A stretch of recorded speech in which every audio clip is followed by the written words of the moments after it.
Get nasty on a Monday. It's the Fast Lane on 101 ESPN. Jamie Rivers is with us today. Andrew Marsh, I'm Anthony Stalter. Rivs, what's going on, buddy? It's good to see you again, man. Baby. How we doing, boys? I feel like it's been a hot minute since you and I have done a full show together.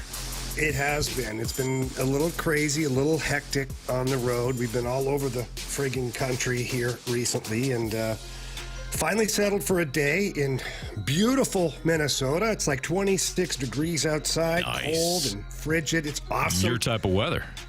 Yeah, nothing quite like the Southern California weather we had a week ago. Where, we're soaking up the sun a little bit, buddy. For those of us that have been following you and following your journeys, I think you deserve the Minnesota weather. Well said. So let's just get into it. I'm not going to joke around or downplay this. Let's get into it. Instant reaction, boys. The Cardinals have signed Steven Matz. They did sign Steven Matz. Years ago. Hasn't worked out. They signed Sonny Gray. Cardinals have signed Sonny Gray or close to signing Sonny Gray. Jamie, instant reaction to this. I like it. I do. Look, I know Cardinals fans, there's a group of them I follow on Twitter that are just like, I can't believe this is it, and Mo is falling short, and they're putting the average age of the current rotation and all that. Here's what I have to say to Cardinals fans right now. A couple things. One, is this current rotation better than what you had last year? Yes. The answer is yes. Of course it is. Okay? Two, can this current rotation as it sits compete for a Central Division title? Yes, it can. Three, is it a World Series contender? No, it is. Right.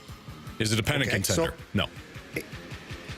No, maybe it's not. The Stars. Anthony, if you squint enough, Anthony, okay? On paper, it's not. You just never know, Anthony. Some of us choose to be optimistic. Oh, boy.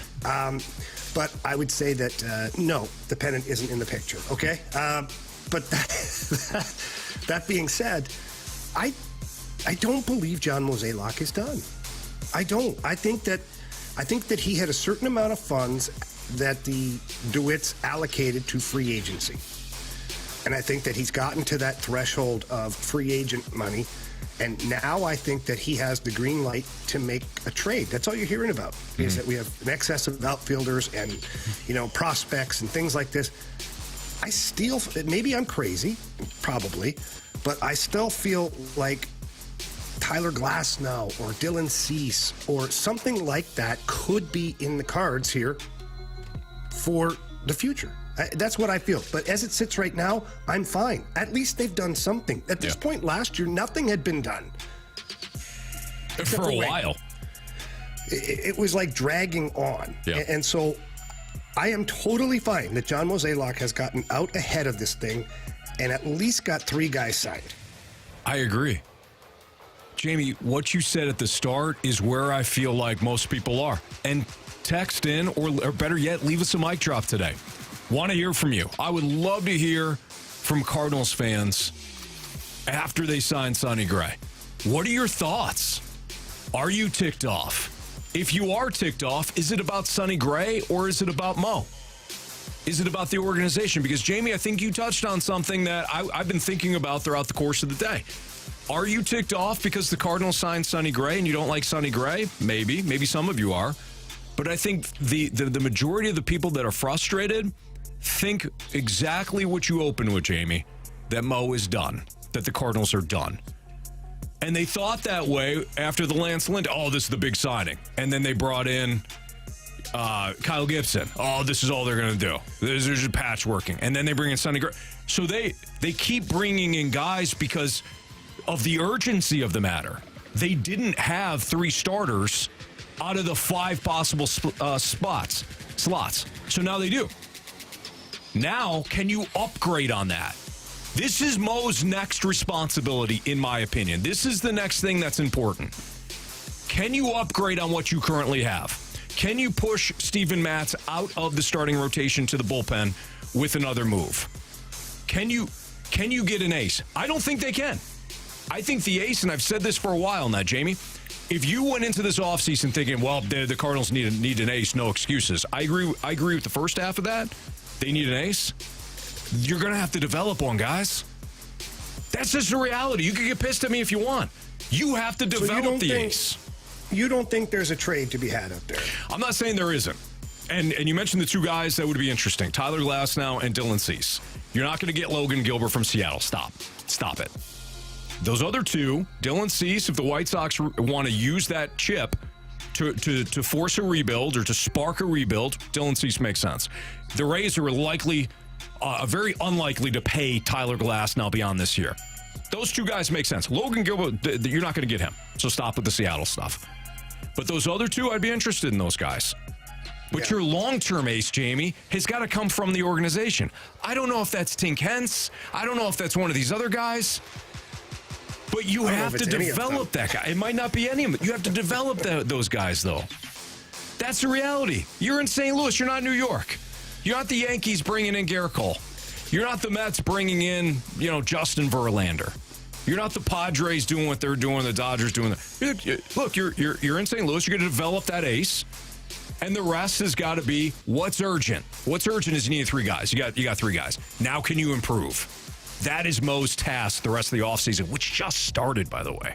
Yeah, so let me ask you this. If this is all that Mo is able to do, and I'm not even going to suggest that this is all he wants to do, because I really feel like John Mozeliak probably wants to turn this ship around. Mm-hmm. I think he's kind of tired of the abuse. Looking at Mo in the last little while, the man has aged. You look at him a year and a half ago, he's bronzed, he's got the hair, he's fine, he's well kept, all this stuff. You look at him now, he's still well kept, but the bags under the eyes are a little bit more, the hair is a little more gray, he looks a little more tired. Like, Mo is in one at this point, mm-hmm. and I think he wants to turn that around. But back to my original thought is, do you think it has to be another starter, or can you go and bolster your bullpen and that takes care of some of your problems? Like, I don't know. The answer is yes, it could be. You could bolster the bullpen more. You could also sign somebody, and like I said before, shift Steven Matz to the pen. You could do that. I just don't think that you're not going to build a championship rotation this offseason. I think that Mo, and I don't know, I don't have any inside information, but I'm reading the tea leaves here. When Mo talks about some of these guys wanting to sign on the coast, and there's nothing that the Cardinals can do about that, something tells me that he already knows Yamamoto's headed to one of the coast. And we know that Aaronola wasn't a reality. He was going to re-sign with the Phillies. He just wanted to hear his right number, and he did. I don't think that Blake Snell is coming to the Midwest. Just my thoughts, just my opinion. I think he knows that Yamamoto is likely to go to the West Coast, and it doesn't matter how much that Newt hangs out with him and how close the those two guys' mothers are. Whatever. I don't think it has anything. Yeah, apparently they're best friends. Well, I don't think it has anything to do with it. I think he knows. Did not know that. He's going to the West Coast. So you asked me, will Mo upgrade the bullpen or continue to add from the rotation? I think it all depends on who wants to come here, who the Cardinals are interested in, and then you can start making some moves that way. Marsh? Anthony? Go ahead, Jamie. Anthony, would you be happy if the Cardinals were able to bump Steven Matz to the bullpen? Depending on who they got, sure. Yeah. And add Rich Hill to this rotation? No. No. No, I don't. I don't see how that's a move. Yeah. That's I don't even know if you're stepping sideways on that one, Jamie. I'm just being an ass. I'd rather see Steven Matz, I don't know, try to stay healthy. But by the way, speaking of Steven Matz, and this is why I accidentally said Steven Matz as opposed to Sonny Gray, because I saw this report too. The Cardinals, according to Michael Marino, the Cardinals have put Steven Matz on the trade block. Take that for what it's worth. Maybe they see another for Steven Matz. Nothing. Oh, I got a guy who's been injured for an entire season and half of another. Boy, sign me up. Yeah, you're dumping salary at that point. Yeah, who's taking it? You're dumping a guy. You're opening up another spot in your rotation, which all the guys that Mo has fleeced are already fired. Yeah, it's very true. Yeah, the guy in Colorado's done. The graveyard has been picked over too much in Boston. You're right. Steven Matz right now, unless you're right, you're not going to get anything. I'd rather see him just go to the bullpen Because you do need to upgrade the bullpen. I agree. And look, if you get a version of Steven Matz, let's say spring training rolls around and Steven Matz looks like he did for that period of time here last season when he's healthy and he was pitching very well. Yeah. Let's just be honest. He was pitching very well it was a short amount of time, but it was still very good pitching. If you can get that out of Steven Matz, I mean, at least you have a serviceable guy at the bottom of your rotation, if that's the case. Very true. Marsh, you have been our guy that's a bit more frustrated. I saw some of your tweets. So He's angry. do you fall into the category of being ticked off today after the Cardinals signed Sonny Gray? I mean, and I've been saying this, in the office and whatnot, but I think in a vacuum, it's a really good signing. I'm glad that they went out and got Sonny Gray. That was the guy that we had been talking about for a while that we thought that they were going to get, and they ended up getting him. So kudos to them for actually getting a decent pitcher who was a runner-up for the AL Cy Young Award. So, I mean, you can't knock him for that by any means. I just think when you look at this rotation as a whole and you look at the players that we have on our team, like this is not a World Series team. Like you look at the other not even close. Not even close. Like you look at a lot of the other teams in the National League and just in Major League Baseball as a whole, they're not even in the same realm. Not even in the same realm. Sonny Gray's your ace. He's your number one guy. He's not an ace. He's not. He's not. Let's not even call him one. He's not an ace. He's not. I don't know. You don't have an ace. The whole Lance Lynn and Kyle Gibson signings, looking at it now, why did you need two of those guys? Why not one? Because I wonder if they've got one more move coming for the rotation, and Matz is going to be bumped. Then that's fine. That's fine. And maybe he ends up getting traded. You dump some salary, and you can use that to either bolster your bullpen or get another starting pitcher. We still have to see how it works out. I'm just not excited about this team. I'm not. Yeah, I think that's fair. Shame, Andrew. I mean, I think that's fair.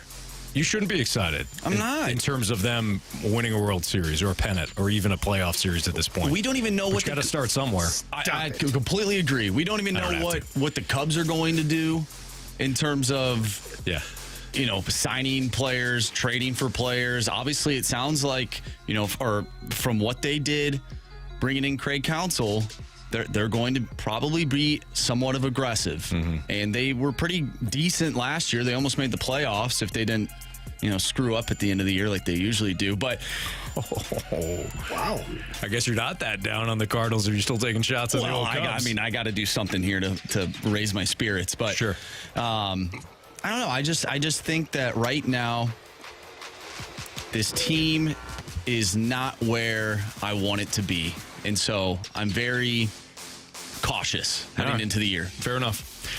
Want to hear from you? Leave us a mic drop. You can always text us if you want to. The Air Comfort Service text line is up and going. I know it's probably very active at this point. Would love to actually hear some mic drops, though. What do you want to say to us? What do you want to say just overall? You could shout it into the ether today. Maybe Mo's listening. Who knows? What do you want to say to him?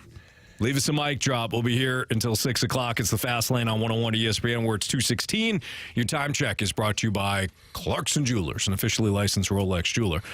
Let's continue this conversation about Sonny Gray and where the Cardinals go from here, because Jamie had mentioned something before about them not being done. I don't think they are either. But what is the next move? That's next on 101 ESPN.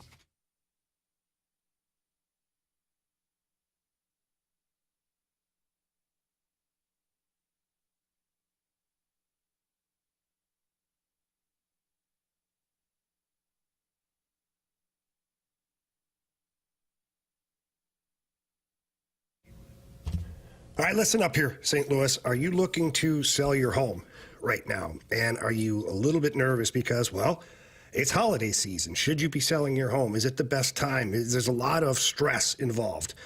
Well, I tell you what, I talked to Gloria Liu with Your Home Sold Guaranteed Realty, and she said now is still a great time to sell your home. And Gloria Liu is the best in the business for several reasons.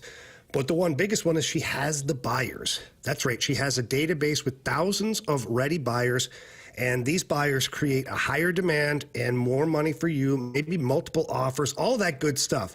That's why you choose Gloria Liu. Another thing that I love about Gloria Liu is she has options for the seller. Well, the one option I love is guaranteed sales. That's where Gloria will sell your home at the agreed upon price, or she buys it herself and she guarantees all of that in handwriting. So please pick up the phone, call Gloria Lou today, tell her that Jamie Rivers sent you in. That number is 314-325-6888. That's 314-325-6888. Or visit GloriaHasTheBuyers.com. Conditions do apply. Gloria and the seller must agree upon the price and possession date.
Maybe their philosophy is about trying to get to that trade deadline to maybe make a move or two to kind of increase and bolster their rotation at that point. Maybe they're just trying to get through the first half of the season without making huge mistakes, being super low in the standings, all of that stuff. Maybe they're positioning themselves for a late push in the year with maybe a trade or two. Who that would be? No idea. But that might be their philosophy going into this season.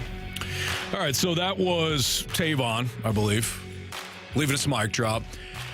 Jamie, they've had that philosophy before, and I'm not saying that Tavon he agrees with that philosophy or whether or not he's right or wrong. If the Cardinals are waiting until the trade deadline to make a move, I think that's a mistake. You have to be proactive. You have to realize what's available right now in the international market as well as the free agent market and assemble your team based on what's available right now. I think if you wait and see what's available, what if you're out of it again? Are you trading again?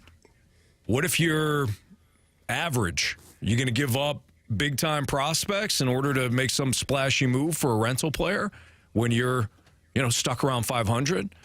I wouldn't do that. I would use the trade market as another opportunity at that time to improve your team. I would not bank on it, though. What about you? Yeah, no. Look, if you're sitting there waiting for the trade deadline, that's just ludicrous for me. Because to your point, look what happened this year. You were out of it a month into the season. You needed to make a trade. You needed to do something. And who the heck is dealing with you at that point? Yeah. Nobody. And what's available? Well, teams don't even know what they are yet. So how can they be dealing at that point? Any of the players that are worth trading for have probably already been traded in the offseason. Mm-hmm. So that window between the first day of the season to the trade deadline, there is very little action that happens in the baseball world as far as trades from team to team. So, no, you can't sit there and just be like, well, we'll give it the old college try here, and come the deadline, no, we'll make moves if we're competitive. Right. No. No, it's stupid. It's illogical. You're kicking the can down the road. Yeah, 100%. So for me, the strategy is the same one as it's always been. Take a sledgehammer to the housefly, and I don't mean just throwing a ton of money out there, because it's obvious that the Cardinals are probably not going to be able to swim in the waters of the Aaron Nola, Blake Snell, Yamamoto, especially now that they've signed 3 free agents. I don't know what's left of the internal budget that could be accessed. Mm-hmm. So you have to get aggressive in the trade market. You have to get aggressive, and it might cost you a player that you think is a part of your team, that helps your team. Yeah. But you have to look at the importance of, let's say, a utility-ish player or a young bopper as opposed to maybe a franchise starting pitcher. Right. Like, you have to look at some of these things and consider, your options at that point. But for me, I think it would be a huge mistake standing pat and waiting for the trade deadline. Yeah, Jamie, I think that the Cardinals, you had mentioned this before, have the Cardinals improved since last season? Absolutely. That's not debatable. I saw some tweets saying, well, they're not much better rotation-wise than what they were a year ago. Come on, really? Did you see that rotation last year? It was terrible. It was terrible. Yeah. And I don't want to highlight certain guys. The whole rotation was bad outside of Jordan Montgomery. So you did improve. The question is, are you going to continue to improve? What's next? This is where I think Cardinals fans have it dead on with the front office. The whole idea of them not spending money, no, they're just not spending as much money as you would like them to. That's a difference. But where Cardinals fans, I think, have been spot on is when this team feels like it has addressed its needs, it stops. And it infuriates me, and it infuriates Cardinals fans. And then, Jamie, I wonder if you feel the same way. But this is an opportunity now where you came out of the gates like a bat out of hell. Can we debate whether or not you should have got Kenta Maeda as opposed to either Lance Lynn or Kyle Gibson? Sure. I don't know if Maeda wanted to sign with the Tigers or he didn't want to sign with the Cardinals. I have no idea. We're not privy to that information. I do know that Lance Lynn and Kyle Gibson wanted to be here. How do I know? They signed here. How do I know the Cardinals were interested? They signed them. So you came out of the gate strong. You got 3 starters now after adding Sonny Gray. Look at your rotation and ask yourself one fundamental question. How can I improve on it now? Because you have a lot of runway until game 1 of next season. That is the only question I think the Cardinals should be asking themselves over and over and over again. How do we improve upon this? You just improved upon what you did last year from a rotation standpoint, especially the way you ended. But how do you improve on the current 5 that you have now? That is a vital question, because if you don't, then I think you're going to get a lot more frustration coming from Cardinals fans, and rightfully so. Yeah, I agree with that. I just wonder, if the Cardinals, and hear me out on this, and this is just me spitballing here, is there another 2-3 pitcher out there that you could trade for that doesn't cost you an arm and a leg? I'm sure there is. Without a list in front of me, I don't know, but I'm sure there is.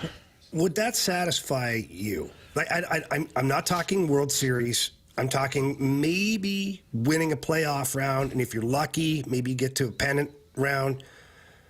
But there's a 2-3 out there, and you add them to your rotation. Mm-hmm.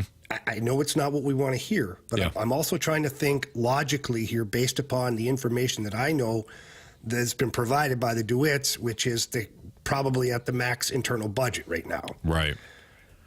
So if there's another 2-3 out there, does that do it for you? So I would not. I would not be satisfied whatsoever. No. Okay. But would I be encouraged about this team building a team? This front office building a team the right way? Yes. Does that make sense? I wouldn't be satisfied if they added a number 3, but if that number 3 was better than Matt's or Lynn or Gibson, yes, I would. That is to me how you build a team. That's kind of what I'm thinking. Yeah. It's kind of what I'm thinking is you bring in somebody who bumps down the rotation. Yes. Kind of lowers everybody so that your 4, who's truly a 5, becomes a 5. Mm-hmm. And your 5, who's a 6, is actually a 6. Sure. Like, to kind of create the proper pecking order. And then hear me out on this one. What if internally you have a surprise? You're not banking on it, right. But what if internally, like McGreevy or Graceffo come up in spring training and they're ready. Sure. They're ready for the big times. Zach Thompson in the offseason goes to the pitching lab, all this stuff comes back and you're like, woof, we thought there was something there. Now there is something there. That is how you go. Yeah, Jamie, what you just described, that is how you go from to, oh, okay. It's your internal options. But you're right. You can't bank on it right now. We want your mic drops. What are your thoughts on the Sonny Gray signing? What are your thoughts on the Cardinals right now? I mean, there's a lot of Cardinals fans that were saying, do something now, Mo. And he signed 3 guys, and it's like, oh, wait, no, I didn't want that. Why are you frustrated? Why are you ticked off? Maybe you're on the opposite side of things. You're more in line with what Jamie and I are saying and saying, okay, well, I know this is not a World Series team. I know they're not close, but they are heading in the right direction. What are your thoughts? We want your mic drops, so we'll continue to take your mic drops. Go ahead, Jamie. And then when we do discuss this, I have another option that's so simple and so easy. I'll tell everybody about it. Next on 101 ESPN.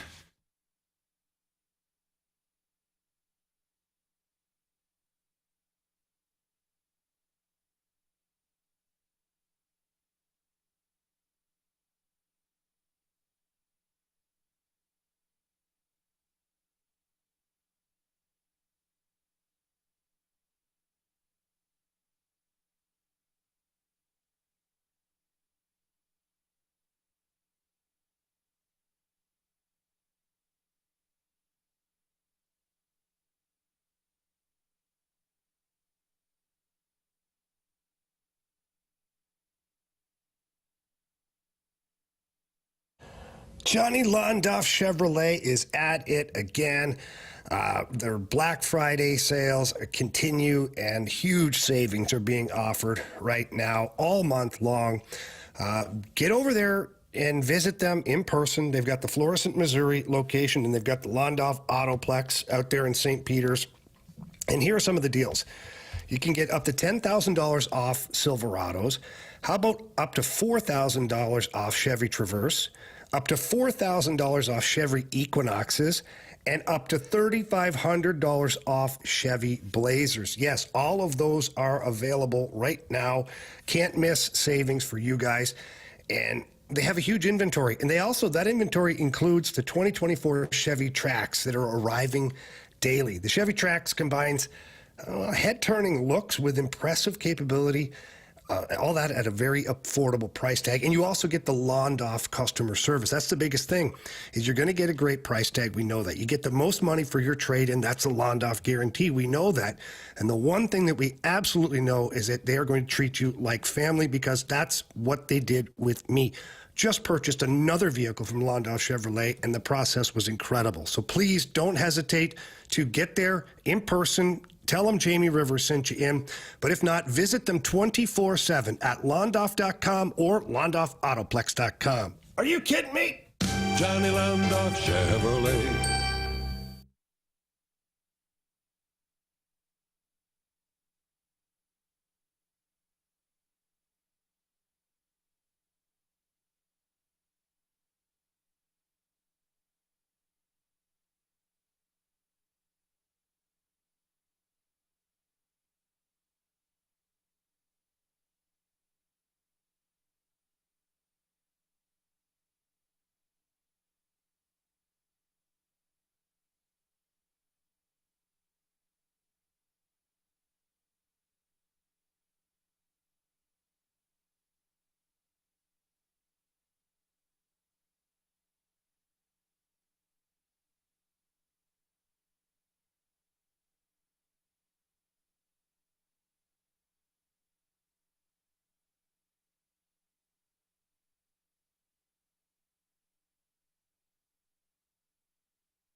101 ESPN Sports Center. I'm Andrew Marsh. It's time for a Sports Center update driven by Johnny Londoff Chevrolet and Johnny Londoff Autoplex. The Cards signed Sonny Gray to a 3-year, $75 million contract. We are taking your mic drops, your text, so send it our way to the Air Comfort Service text line 314-399-9646, or you can send a mic drop on your thoughts on the signing on the mobile app. The Blues beat the Blackhawks yesterday 4-2. They'll take on the Wild tomorrow. Pregame starts at 6. Puck drop is at 7. And you can catch all the action right here on 101 ESPN. I'm Andrew Marsh, and the Sports Center update is driven by Johnny Londoff. Find new roads and shop 24/7 at londoff.com and londoffautoplax.com. Are you kidding me?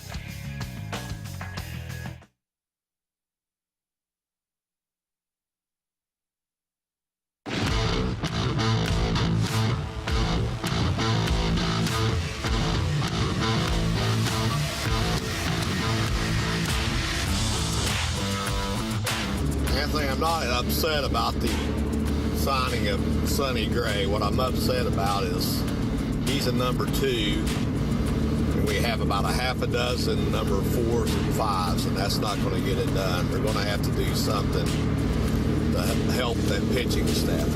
They cannot get by with what they've got at the bottom end of the rotation. They're going to have to go out and make a deal. It may hurt, but they're going to have to get it done, or we're just going to see the same stuff as we had last year. That was Edward who left us a mic drop. Edward nailed it. He's absolutely right. Jamie Rivers, Anthony Stalter's Fast Lane on 101 ESPN. I completely agree with Edward, 100%. I like the signing of Sonny Gray. I think Sonny Gray's a really good pitcher. Is he a little bit older? Yeah. But he has figured it out later on in his career. He was solid in Oakland, became overwhelmed after the Yankees acquired him, but then went to Cincinnati, pitched well for them. Minnesota, excellent. He threw the that sweeper last year that was virtually unhittable. Sonny Gray's a really good pitcher. In and of itself, as Marsh said earlier on the show, in a vacuum, Sonny Gray makes a lot of sense for the Cardinals. He improves the rotation. But Edward nailed it. Bottom of the rotation, not good enough. Top of the rotation, not good enough. If you're looking to compete for more than just the NL Central, which the Cardinals should be trying to compete for more than just the NL Central. All right, Jamie, without further ado, you said there's another simple move that the Cardinals could make. Yeah, there is. But before we get to that, Anthony, I want to address something else really quick. Did Andrew Marsh get a haircut? Yes, he did. Yeah, I just saw nobody. The camera. There we go. Pop on there, Marshy. I looked. I thought maybe he had a ponytail in at first, and I was like, no, that's not Marshy. Buddy, what? You cut all your locks off. What's going on? Talk to me. People are furious too. Yeah. I mean, obviously you can't see it right now, but I think it looks pretty good. Look, I'm not disputing that it looks good. It's like the Sonny Gray signing. In a vacuum. In a vacuum, it looks good. Big picture, I think people are upset. I need to switch some stuff up. You know, ever since I've been growing the lettuce out, my teams have been terrible. So I needed to switch something up. Had the mustache going for a little bit, got a little scruff going on. Just needed a new look, right? So heading into this season, I just needed to switch it up, Jamie. And I'm sorry that, maybe I disappointed you. No, you didn't disappoint me, but it's clearly in your contract that any physical changes that you make have to be cleared by Anthony and I because, let's be honest, we brought you on as the man candy, and this affects things a little bit. As soon as the YouTube channel was flipped on, Marsh, you have got to approve everything. Jamie's right. This is in your contract. Wow. Man. We might have to get a wig for the time being until we can, legally sort this out. Figure something out. Yep. Yeah. All right. Speaking of figuring things out, there's a pitcher out there that is available. It's not Yamamoto. Oh boy. Okay, not Yamamoto. I know where you're going. Can I interest you? Yeah. In a Trevor Bauer. Yes. Yes, you know what? It makes more sense now than ever, Anthony. Yeah. And I know that some of the listeners they still get appalled by the two words, Trevor Bauer. I don't even know if we're there. I don't even know if we're there anymore. I don't even know. But what would it take? It would almost nothing to get this guy to sign, even if it was $10 million that you had to give up. Yeah. Even if. He's a legit number one. And his numbers to finish in the KBO last year were off the charts. I understand it was a KBO, but he wasn't allowed to play anywhere else, so you got to take what you can, right? He would be an automatic number one. Can you imagine Trevor Bauer, Sonny Gray, Miles Michaelis, Lance Lynn, Kyle Gibson, Steven Matz, Zach Thompson? Like, this is now you've got a bucket of rotation where you're like, we're solid here. Yeah. Because you can move Zach Thompson to the bullpen. You can move Steven Matz to the bullpen. Yeah, Jamie, I've been the person that has probably pushed back on this idea the most. You don't have a number one. You don't have anything close to a number one. I think Sonny Gray is a perfect complementary to a number one. You're to the point where you're desperate. The next ace is coming through the farm system. I don't know who it is. I don't even know if he's currently within the farm system, but you have to develop those guys, as I continue to say. But if you want a number one, yeah, it's Bauer. And now that Lance Lynn is in this clubhouse too, if Trevor Bauer gets out of line and he's a little bit of an Arizona Diamondback, Lance Lynn can choke him out. I'm good with that. Yeah, and let's not forget that Yadi's going to be around this team. Okay, what capacity, we don't know, but I do know from very good sources that I talked to somebody in California who knows Yadi very, very well. Mm-hmm. And they said that he's absolutely going to be a part of the organization. They're just trying to work out how much time he can spend with the organization. Because we obviously knew, and that was my biggest question, is Yadi prepared to be a bench coach? No, he's not. Yeah. He wants to do all the things that a bench coach does do, so he could be a huge help to the staff, but it's not going to be at a full-time basis. But if you have a guy like Bauer, you have Yadi, you have Lance Lynn, like you've got some people there now that can kind of regulate, and everybody's making this thing up to be, the Trevor Bauer thing. This guy is got to be in full reclamation mode. And if that's the case, like, his agent should sew his lips shut and just tell him to go pitch. Right. Yeah, you want to. So I don't see why I don't see why you don't kick the tires on it. And if he's asking for a stupid number, or if he talks in a certain way that you already know it's going to be a problem, you hang up the phone, man. Mm-hmm. That's all. All right, that's Jamie Rivers. I'm Anthony Stalter. I feel like now that you got out the Bauer thing, like it's once a week. You just got to get it out, and then. I know. I don't think you're crazy. Don't patronize me. I don't think you're crazy, but I do think you need just the once a week. It's a little. But now it makes more sense than ever, Anthony. It certainly does. I'm with you on that. I don't like your attitude. Oh, what did I just say? I'm good now. I thought I missed you. I don't. You didn't miss me. Come on. No, not at all. Now, especially with that look and you waving your hand at me, just brushing me off. Blank you. Jamie, I could still be fighting you on this. I'm not. Oh, but it's worse now. You're just rolling over and giggling. No, it's not good like that. I'm rolling Don't you roll over and fake it on me, Anthony. I would never, Jamie. I would never. Go blank yourself. It's a thank you. Yes, thank you. That's the 618. It's the Fast Lane on 101 ESPN. We're still going to take your mic drops throughout because there's going to be a lot of Cardinals. We are going to sneak in some other stuff here, including your St. Louis Blues picking up a win against the Blackhawks 4-2. Yes. That was needed. Coming off the 8-3 loss to the Preds, but you've won 3 of their last 4. We haven't really checked in on Jamie's thoughts on the Blues of late. We'll get those next on 101 ESPN.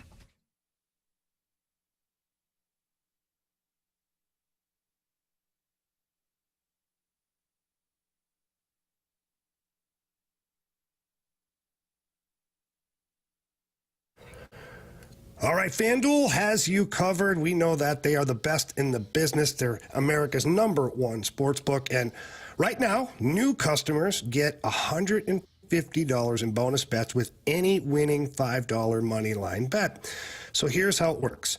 You get $150, and all your team has to do is win. Never mind the spread. That's all they have to do, Anthony, is win the game. That's it. That's right. Money line. Don't have to worry about the spread. Don't have to build a same-game parlay, although they are available at FanDuel. You could build your own same-game parlay for tonight if you want. But you do have to visit FanDuel.com/fast. Again, FanDuel.com/fast in order to sign up for the promo that Jamie just read to you. And then you can make one $5 money line play on whichever team you want. And as long as they win, again, as Jamie told you, $150 $150 back in FanDuel credit. I mean, it's a perfect way to play the NFL games, or, you know, if you're looking at some parlays or some player props, or maybe you're just looking at some of the Super Bowl futures and you're interested. Great. FanDuel's got you covered. Again, go to FanDuel.com/fast to take advantage of that $150 money line play at FanDuel. You can do it all over at FanDuel. Go to FanDuel.com/fast and kick off the NFL season. That's FanDuel.com/fast. 21 and over and present in Illinois. First online real money wager. Only $5 pregame money line wager required. $10 first deposit required. Bonus issues non-withdrawable bonus. Best that expires 7 days after receipt. See terms at sportsbook.fanduel.com. Gambling problem? Call 1-800-GAMBLER.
Neighbors onto the check. Runs into the body of Kevin Korchinski. And the puck cleared ahead. It comes to Neighbors. Stick checks his way to the puck. He shoots. He scores! Jake Neighbors burned his way to a breakaway. And he tucks it in. Neighbors in front. He shoots. He scores! He got the feed from Buchnevich. Jake went to the middle of the ice. And it's a 4-1 St. Louis lead. Jake's second goal of the game. Chris Kerber on the call yesterday. Jake Neighbors had himself quite a game yesterday against the Blackhawks. Or was it Saturday? I'm losing my days now. Neighbors, 2 goals for the Blues in that 4-2 victory over the Blackhawks. It was an important game because you wanted to make sure that you rebounded from the ugly performance against Nashville. But Jamie, this team has won 3 of their last 4. And I feel like we haven't really checked in with your thoughts on the Blues. What's your temperature now that the Blues are 3-8-1 and they got 23 points, which is 4th right now in the Central behind the Avs, the Stars, and the Jets? I think for me, I'm good right now with the Blues. I think that they're still figuring some things out. I think that one thing that they figured out through a stretch of three of the 4 games is that they have to stick to their defensive structure. If they don't stick to the defensive structure, they give up too many high-danger opportunities and equals too many goals. Mm-hmm. You had 5 goals against San Jose, 5 against L.A. You had, another 5 against the Coyotes, then 8 against the Predators. And the wheels had kind of fallen off a little bit defensively. And talking to Craig Berube about it, just on the side, nothing official, just talking about the team. And he was just very matter-of-fact. Said, look, we're not in the position defensively where we need to be. Our sticks aren't good right now. We're not competing enough through the neutral zone. We're not helping each other out. And it's just a reset that you need. Not like a reset of like punishing guys and things like that. Just you got to, every 5-6 games, you have to kind of have another team meeting and start, reinforcing your core values as a team defensively. And I think that's where the Blues were at. And then we saw a much better defensive effort against the Chicago Blackhawks team. Mm-hmm. Now, I get it. They're the worst team in the division. But that doesn't mean they're not good offensively. Just because they're bad in the standings. They've got a young guy named Connor Bedard that is having a pretty good rookie season right now for the Blackhawks, and he can be a handful at times. He wasn't a handful yesterday for the Blues. They did a great job of nullifying him as far as his offense is concerned. And you've managed to, in the process, stumble upon a couple of lines that you really like all of a sudden. And Craig Berube kind of tore it down after the Nashville game, and justifiably so. Boy, that was a tough one. It was tough to call. It was tough to watch. It was tough all around. That struggle bus on that one. I can hear it in your voice. The way you're describing it is it's like you lost a friend. It's like, boy, that was a hard one to overcome. That was tough. I'm not gonna lie. That hit me emotionally. It was the first blowout I've had to call, and on the wrong side, of course. Yeah. And Jamie, that's gonna happen. I know it's gonna happen. Doesn't mean it's easy though, and it wasn't. But they regrouped and managed to get the win in Chicago. And again, talking about the lineup, Craig Berube has managed to find something that really works right now. Jake Neighbors playing with Robert Thomas and Pavel Buchnevich really works right now. And from there, you've got Robert Thomas playing again with confidence. He's moving the puck extremely well. His passes are crisp. They're tape to tape. Pavel Buchnevich is playing great in all aspects of the game. He's got 4 power play goals now. Your power play stunk all season long. Starting to pick up here right now. Starting to look a little bit more like it should. But Pavel Buchnevich still has 4 power play goals. I think the team has 6. Yeah. I think overall. So, Pavel Buchnevich is doing a pretty good job. He's also got 2 shorthanded goals. Mm-hmm. So he's got 6 goals on power play and penalty kill. So Buch is heating up. And then Jake Neighbors. Jake Neighbors had 2 goals against the Blackhawks. He could have had 5. I'm not kidding you. I was laughing with Jake walking to the bus after the game yesterday. And I told him, you literally could have had 4 goals. He's like, I know. He was so ticked off at himself. He missed an open net. And then he's like, Otter told me it hit his stick, but I think he just said that to make me feel better. But, the young man is having a really good time right now playing hockey. And I thought it might be out of his league to this early in his career put him up to the first line. And ultimately, it may not be where he stays. But if nothing else, he's proved to himself and the team that he can play there. And what I like about Jake's game is that he's very straightforward. Gets to the dirty areas. He gets in on the forecheck. He's retrieving pucks for those other 2 guys. And then he gets to the front of the net. And he gets rewarded. He's got deflection goals. He's got goals standing in the middle of the ice. He knows what to do out there. And I really like his energy on that line as well. And let's not forget here, too, that we haven't mentioned this yet. This is the dad's trip. All the Blues dads are on the trip, and the Blues are now 8-1-1 when the dad's trip happens. And it's almost like they know that if they screw up, dad's going to have a little stern talking to them when they get back to the hotel. Or they play with a little extra juice. Yeah, whatever it is, right? So that's been fun, too, getting to know some of the dads and talking to Ed Neighbors the other day. He was obviously on cloud nine with his boy scoring a couple of goals and playing on the first line and things like that. So I think the dad's trip came at a perfect time. You get a tough loss against the Predators. You have the Chicago trip. Now you got Minnesota here tomorrow night. I think that the Blues are starting to find a rhythm. For me, they're a wild card team. I've said it from the beginning. I've been steadfast that this team is a playoff team. The more and more on a nightly basis that I'm looking at the rest of the league, specifically the Western Conference, and I'm watching the Blues play, I truly feel like this is a playoff team. Jamie, going back to Jake Neighbors, do you think that this is his ceiling, or are we expected to see more from Jake Neighbors as the season goes on and as his career goes on?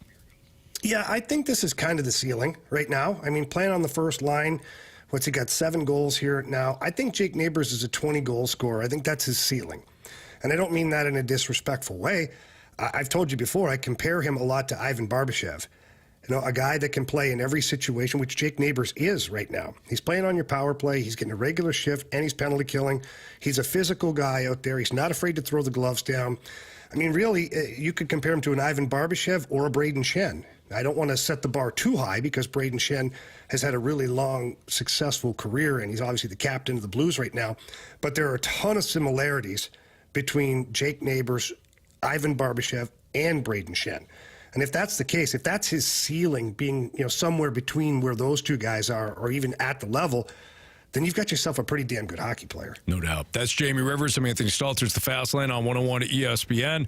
Don't forget, we've got the Blues tomorrow night as they take on the Minnesota Wild. That's going to be a 7 o'clock puck drop. We'll have the coverage for you. Pre-game, of course, starting at 6 o'clock right after the Fast Lane. Jamie will be on Bally Sports Midwest for the Dad's Trip, Blues and Wild tomorrow night. With Jamie Rivers and Anthony Stalter, we're taking your mic drops on the Sonny Gray signing and where you're at right now on your Cardinals. Let's get back into that, and we'll hear some of your mic drops on what your thoughts are following the Sonny Gray signing earlier today. That's next in the Fast Lane on 101 ESPN.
I'm not necessarily mad at the moves.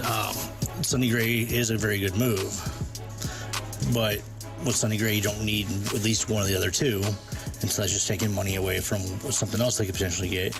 And this just reeks to me of more doing just enough to win the division, enough to get to the playoffs. They don't need to do enough to get to the playoffs. They need to be focusing on trying to win in the playoffs. That's the problem. I don't like the whole mindset of get there and see what happens. No, you need to build to win in the playoffs. That was Timothy. He's absolutely right. Yes, of course. He's absolutely right. And it does somewhat reek of, oh, well, they're just trying to win the Central and get it again. They haven't really came off that line of thinking, Jamie. If you listen to some of the press conferences, there's still a hint of that. Hey, you never know what could happen. So if you're a Cardinals fan and you're thinking, well, they're just trying to merely get into the playoffs by winning the Central, I'm not going to dispute that. And I do agree with Timothy when he talks about you have to eventually build a rotation that's going to compete with the likes of the big dogs. You haven't done that yet. But I do like the signing of Gray. I fall into the category of I don't mind the Lynn and the Gibson signings as opposed to, oh, I really like it. I don't mind them. You needed some starters. And as I said to you a couple of segments ago, Jamie, right now the question becomes, do the Cardinals kick their feet up on the desk and say, we've done it, we've checked all that, we've met the needs, which has been the reputation for this team over the last how many off seasons? We're done. We're good. We needs checked. Needs have been filled. Are they going to do that, or are they now going to be proactive and say, this is our rotation as of November 27th? That doesn't mean that this is our rotation as of whatever the first game is. How do we improve? How do we improve on this? Is that your overline thinking too? Before we go there, I want to ask you an honest question, and not just you, but even to the listeners who are listening right now that certainly have their own opinions of the situation. But I need everybody to be honest for a second. Okay. And here's my question, is two-part question.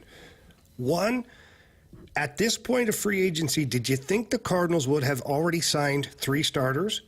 And 2, did you ever really, truly think they'd even get a Sonny Gray? Those are 2 good questions.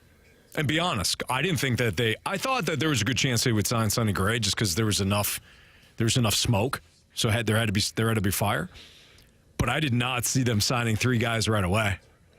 I thought they were going to slow play it.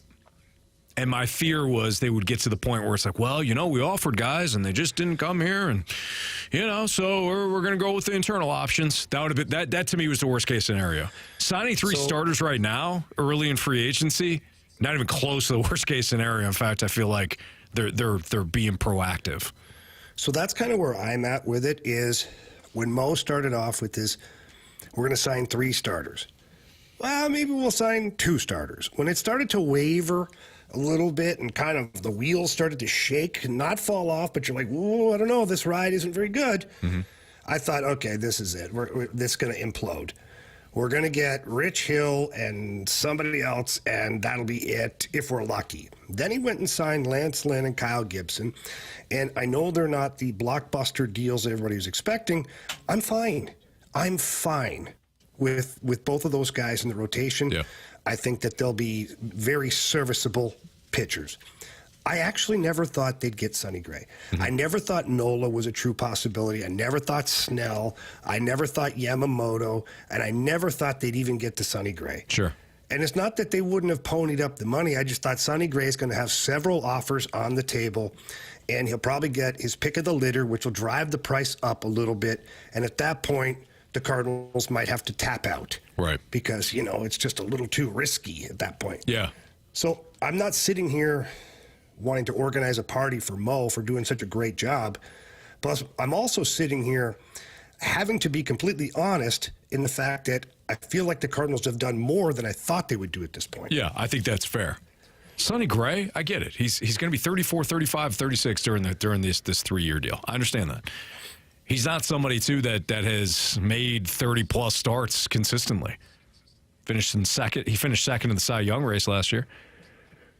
Pitched very well for a Minnesota team that not a lot of people had in the postseason. How much good pitching did you get from Adam Wainwright? Not much last year, unfortunately. No. Okay. Let me rephrase my question. How much good pitching did you get from Adam Wainwright, 36, 37, 38 years old? You got pretty good pitching from him. Yeah, pretty good pitching. Mm-hmm. And I think Sonny Gray is leaps ahead of that right now. He's younger, and I think he's got better stuff at this point in his career. I know he doesn't have Uncle Charlie. I get it. Not many people do. And that's fine. That's why it's his pitch. But he has other stuff. So if you were okay with Adam Wainwright and you thought that he was the pillar here, which he was, which was wrong. He shouldn't have been at that time, but he was. Sonny Gray makes sense. Sonny Gray could be a really great signing for the Cardinals. Will it satisfy everybody's appetite when it comes to wanting a number one or an ace? Of course it won't. It doesn't satisfy my appetite either. Yeah. But again, I'm going to go back to the fact that I'm still shocked that the Cardinals have signed 3 pitchers right now. Very true.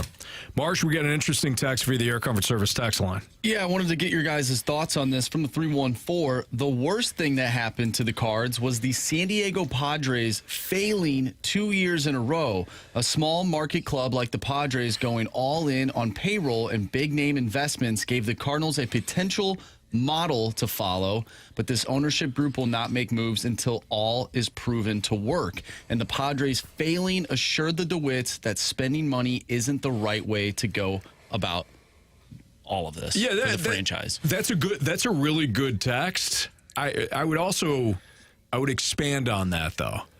Is that such a bad thing? Because it did fail, and it failed miserably. So isn't that a good window? Forget the DeWitt aspect of it, right? I understand that the tone is that of, oh, well, now the DeWitts don't have to spend a bunch of money because it didn't work for the Padres. I would argue if you're not a team like Philadelphia that's going to do it over and over and over again each and every offseason, you're going to bring in this big-time stud.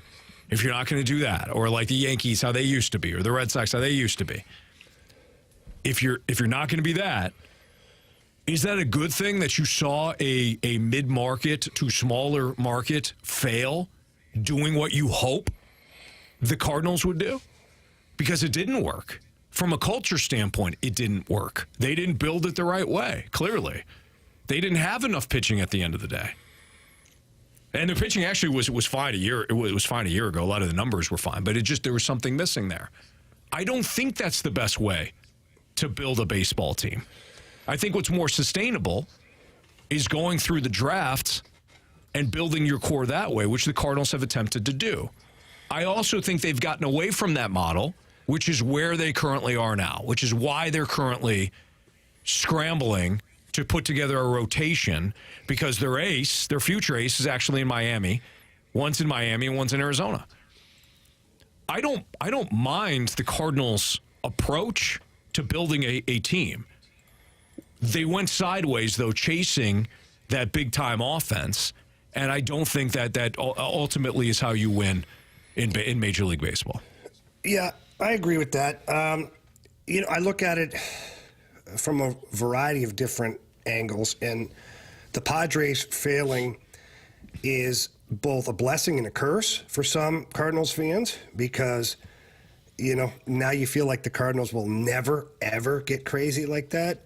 The same token, though, you have to look at it, the blessing side of it is at least now maybe your team won't just get irresponsible either and go sign all the wrong guys for a whole bunch of money. Right. And the Padres aren't alone on Failure Island, because the New York Mets, I know they're a big market team. It's not apples to apples, but it kind of is when you look at how it ended up. Yeah. It ended up to be a disaster with the New York Mets. They had to sell off their 2 aces, Verlander and Scherzer, who were supposed to take them to the promised land. Yeah. They were gone. And, how many other guys that they're trying to cut bait with right now? Mm-hmm. The manager, the general manager, you name it. Everybody's been a casualty over there because they just threw money at the problem and they didn't find the right pieces that would mold well together. Sure. If you have ever listened to like Dave Ramsey, who's a radio personality, he's somebody that big financial guy, right? He has talked about this before. Somebody gave him the advice of, if you go back to the children's book, the Tortoise and the Hare, and you really pay attention to what happened with the tortoise and the hare, and understand that the tortoise always wins. You read that book over and over and over. Tortoise always wins. Hare never wins. It's very difficult in Major League Baseball to cut corners and win. And that's what I feel like the Padres did. They tried to cut corners. They tried to do it in a way where, hey, if we just do this, that, and the other thing, we're going to get there faster. And they got off track. And they got distracted. Because it's not the ultimate way to win in Major League Baseball, especially if you're a market like that. And they lost. You do have to, there is a slow and steady that goes with building a sustainable winner in baseball. And I think we can really focus in on where the Cardinals have gotten distracted in their own model. But I also don't, to the ultimate point of the texter, I don't think the Padres quote-unquote model is the right way. With that slow and steady you're talking about, at least for me, I'm not going to speak for the fan base, but for me, I feel like there is a sense of urgency because of Arenado and Goldschmidt. And that's why I feel like fans are wanting a little bit more, just because we feel like there is a window of opportunity to potentially win a World Series while you have these players, because we do not know what is going to happen once those guys are not on the team anymore. Sure. There's, to me, Marsh, you're right, and I know there's a lot of texters that feel the same way you do. I've got no counter to that. Because you messed up in previous trades, specifically the Ozuna trade, you don't have the pitching now to match what you have with Goldschmidt and Arenado.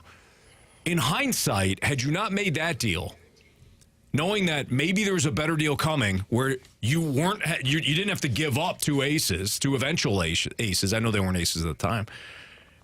Had you had the foresight, like, oh, well, Colorado's GM is going to get hammered, and I could take advantage of him with the Arenado deal. I'll just hang on to this pitching. It would have matched up perfectly. But that's not the reality.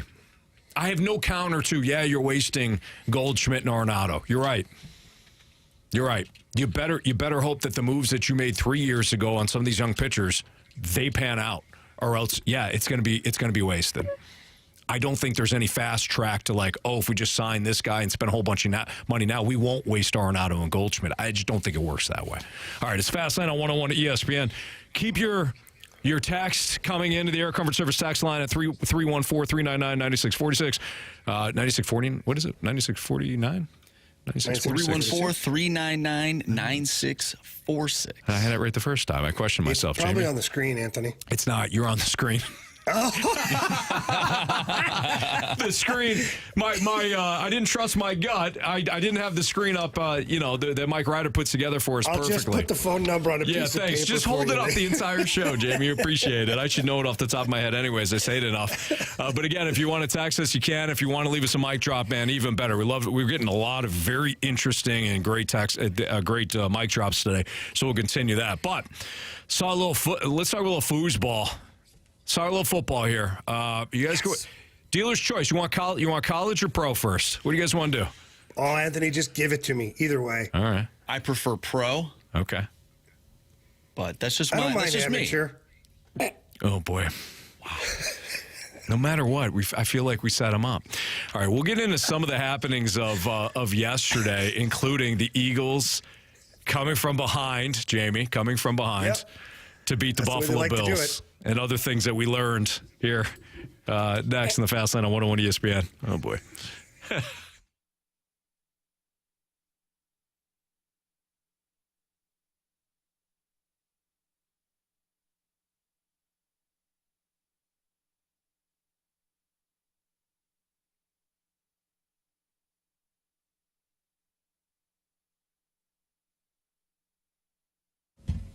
Are you looking to upgrade your kitchen or your bathroom, but maybe you don't know who to turn to? Let me help you out. Visit my friends at E&B Granite. They are the best in the business. They're located at 6135 Manchester Avenue. And when you walk in, please tell them that Jamie Rivers sent you. They love hearing that. And then talk to the representative about what you're thinking to do. If it's a kitchen, and you're looking at countertops, well, they've got tons of available options for you. They've got granite, quartz, marble, and soapstone. So they've got you covered there. Cabinets, all the accessories, they're the best in the business for a reason. And the best part about it is you can go into the back of the warehouse and take a look at all of the different countertops. You can take a look at the patterns and how they're going to match up with maybe the paint on the walls and whatever other designing features you have. And the representatives over at E&B Granite are going to make sure that they take care of you through the entire process, from the picking out of the items to the measuring and the destruction of your old stuff and then putting in the brand new stuff. They've got you from A to B on that one. It's fantastic. So please, again, go visit them in person or give them a call at 314-645-9300. That's 314-645-9300. Or you can also visit them at enbgranite.com.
Get ready to pick 'em.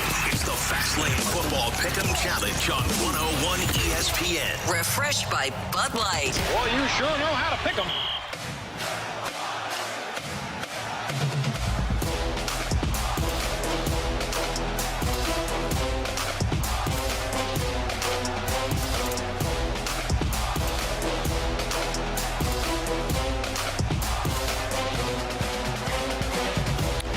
So we tied the Rizzuto show again for the pick'em. So there will not be a celebration for the Fast Lane winning. There's also no drama when it comes to tonight's Bears-Vikings game. It will be me getting 3 shots at some point this week. Oh, no. Yeah, I had a rough one yesterday, boys. I'm so sorry. I had a fair amount of underdogs that did not come through. Texans. Yeah. Browns. I had the Texans, the Browns, the Cardinals. So my underdog came through. Yes, it did. On Thanksgiving, baby. Marsh, the only one on the only guy on 2 teams, the only person on 2 teams took the Packers over the Lions. When I saw that, I go, wow. And Jordan Love put on a show for the Packers. Now, Marsh, you had talked about the moon being in some sort of quadrant that made sense, and the Lions are like 0 for 81 when the Moon is in that quadrant. I don't know what it was, but you nailed it. So this was actually, I think, Wednesday. I saw a tweet. This is from Jay Kuda. Since the Jeff Okuda? Jay, actually. Since the AFL-NFL merger, the Lions are 0-12 on Thanksgiving when the Moon is in a waxing gibbous phase. The Moon was in a waxing gibbous phase on Thursday. I switched my pick, and now they are 0-13. It's incredible. I don't know how somebody researches that, but whoever that was, I don't know. Nice job, Jeff Okuda, former corner for the Lions, now with the Falcons.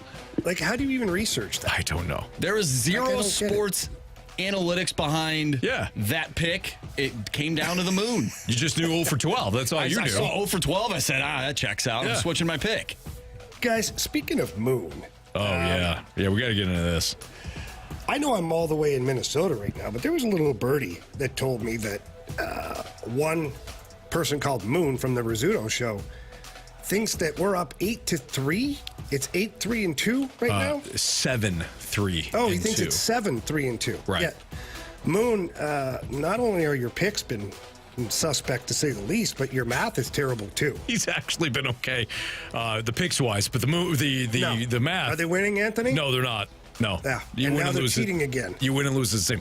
That's the They're thing. trying to cheat again. That's the thing. They accuse us of cheating all the time. Every year there's something. And I know that you guys were upset with me. I don't blame you for making the handshake agreement about, hey, not changing the picks after, a certain point on Sunday. That has benefited us big time, by the way. We have not had to sweat out Monday nights and all that. I don't expect an apology from you guys. You won't get it. I don't expect one. I don't want one. Sometimes leaders have to make tough decisions. And Jamie, I appreciate your vengeance and your resentfulness. Nonetheless, we have met certain agreements, and we're still called cheaters. And then you got Moon going on their show today, 105.7 The Point, saying, oh, yeah, it's 7. Fastlane have 7 wins. We have 3, and there's 2 ties. The only thing they're right about was the 2 ties. It's 8-2-2. Do the math on it. Go for it. It checks out. We have 8 wins. It totally checks out. You have 2. There's 2 ties. And I'm just a little disappointed in Moon because all I hear him say constantly is he wants everything to be fair. He wants everything to be equal. He wants just fair competition. And then this guy is cheating. Yeah. Stop it. It's disgusting. It's disgusting. I can't believe that Riz is putting up with it. I mean, look, Riz is a lot of things, okay? We can all agree about No doubt about that. Yeah, a lot of things. A lot. But one thing that he usually is an honest competitor, for the most part. For the most part. And I feel like Moon has been dragging that showdown with so many little discrepancies, we'll call them. Yeah. And this is a huge one. You don't just get to win a week. You don't just add a week because your season's been terrible. You got to earn it. That's not our fault. Right. You got to earn it. Well, you know why? Because now our magic number is 1, and we technically cannot lose. So there's 6 weeks left. We are up by 6. Mm-hmm. So you add that extra win on there, thinking that if we win out, we'll win. No, that's not how it works. If you win out, you tie. Exactly. But good luck with that. Good luck. And hey, guys, by the way, I'm saying this now. First of all, we still have the individual punishments each and every week. So I've got 3 shots coming. Again, no intrigue here. I stunk this week. And Jamie, you'll be happy to know that I did change from the Giants to the Patriots before kickoff yesterday. So I cost us another win. Either way, that's terrible. So I'm facing 3 shots at some point this week. We're doing the individual punishments. However, I want to embarrass them. I don't want to win. I want to embarrass them. So when we win, when the magic number is over and we know we won for the season, I do not want anybody to take their foot off the pedal. Okay? No. I want to embarrass them. Leave no doubt. Okay? Yeah, I've thought about this, Anthony. I've had a lot of time of self-reflection here on the road. And one thing that I thought of is, even if we end up winning, in years past, we've just either stopped making the picks or some guys do, some guys don't. Right. That's not where I'm at this year. No. Where I'm at this year is it's 8-2-2 right now. We got 6 weeks left. I want it to be 14-2-2. Amen. That's the Jamie Rivers that I want to see each and every week. All right, big takeaway from yesterday. I don't know what Sean McDermott's doing at all. You got Eagles, Bills. You know, there's been an anecdote. The Super Bowl that the Patriots won, the infamous the Seahawks should have ran Marshawn Lynch. Everybody's focused on, hey, just hand the ball off. Okay, fine. There's also an anecdote there, though, that Bill Belichick at one point, before the Malcolm Butler intercepted that pass from Russell Wilson, Bill Belichick looked over to Seattle's sideline and saw that it was in utter disarray. It was chaos, right? They're trying to get guys in and out, and he didn't call timeout. Everybody's screaming, call timeout, save some time. And he looked over and reportedly saw chaos on Pete Carroll's sidelines. So he said, let it go. And the Seahawks eventually lost that game, shot themselves in the foot because they made the wrong decision. They panicked. If you're Sean McDermott and it's a driving rainstorm and Jake Elliott's about to attempt a 59 or 69 yard or 60 yarder at that point, don't call timeout. Let the chaos ensue. Why are you giving them an opportunity to set up again for Elliott to calm his nerves? The Buffalo Bills lost that thing 14 times yesterday. That was a clear win, and credit Jalen Hurts. What a performance again. But Josh Allen, save for one interception, played his ass off. And you cost him another win. You cost your team another win. Let the Eagles go out there, run out there in chaos in a driving rainstorm. You had the thing sewn up. Well, the refs are helping the Eagles out. A horse collar. That was a horse collar. His jersey was ripped off. That was a horse collar. That was bad. But that's one play. Still. You're the Bills. You can't lose that game. No. You were in control. Complete control. But how about this Eagles team? You're losing for 50 minutes straight again. In a game you had no business winning, 2 straight weeks, and then you found a way to win because Jalen Hurts is Superman. Are they a bad one-loss team, or are they just a good team that finds ways to win? I can't say they're bad at all. I think they find ways to win. Mm-hmm. I think they find ways to win. And Jamie's Lions team find ways to lose. Jared Goff, if I didn't know better, had money on the Bears. Shut your face. And the Packers. And the Packers the last 2 weeks with his performance. All right, we didn't dive too deep into the NFL. Brandon Staley thanks you. Brandon Staley. They're so bad. They're so bad is right. All right, back to your mic drops. Go ahead. Broncos a playoff team? They might be. I said, are the Broncos a playoff team? Yeah, they might be, Jamie. I mean, heard you the first time. Yeah, 6-5. 6-5 and they have now. a pretty easy schedule. I watched them yesterday. They stopped beating themselves. They kind of let Russell Wilson just do a couple of things throughout the course of the game, manage the game throughout. They're not turning the ball over. They're forcing a bunch of turnovers, and they're winning. And that Browns team can't win on the road. I don't know as I watched that game unfold in the first quarter yesterday, I go, why did I pick the Browns? They can't win on the road. They're a much different team at home. Unreal. I like Sean Payton, though. Texans, Chargers, Lions, Patriots, Chargers, Raiders. That's the rest of the schedule for the Broncos. So, I don't know. I know. It's an interesting question. All right, back to the Cardinals. Back to Sonny Gray. Back to your mic drops. Back to what else needs to be done here. A lot needs to be done still, but we'll dive into it here on 101 ESPN.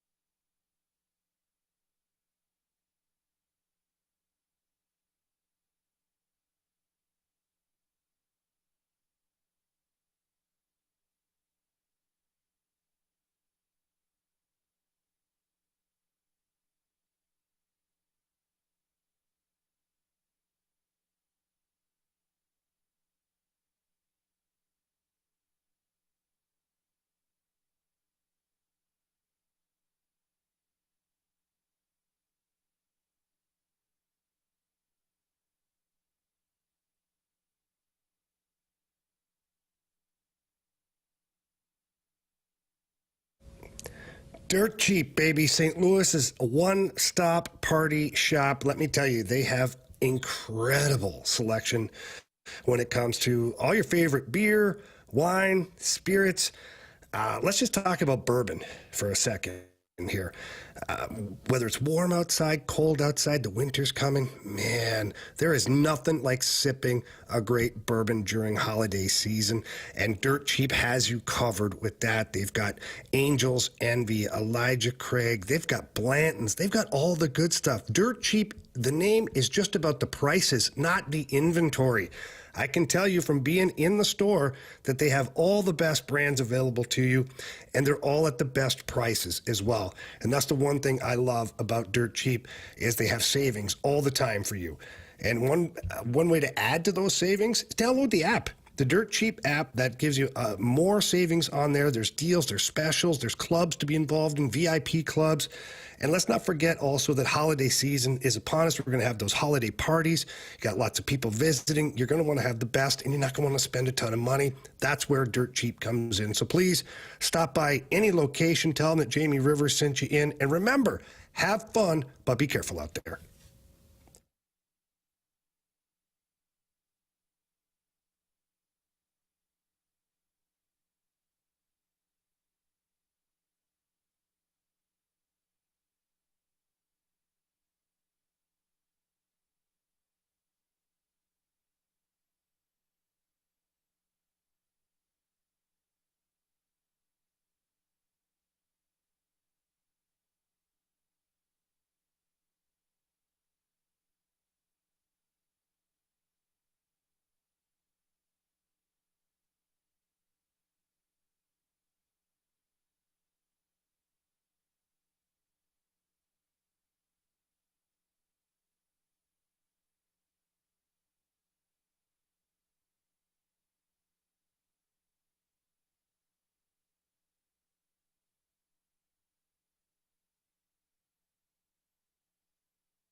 ESPN Sports Center.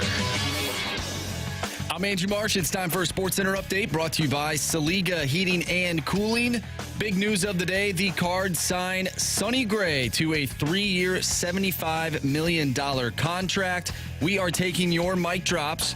You can leave one on the mobile app, the free 101 mobile app, or text us at the Air Comfort Service text line, 314-399-9646. Let us know your thoughts on the Sonny Gray signing. The Blues took on the Blackhawks yesterday and won 4-2.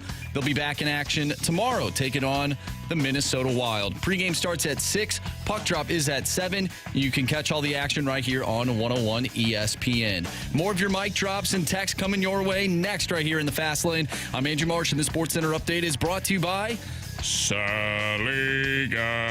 Heating and Cooling, your independent American Standard heating and air conditioning dealer.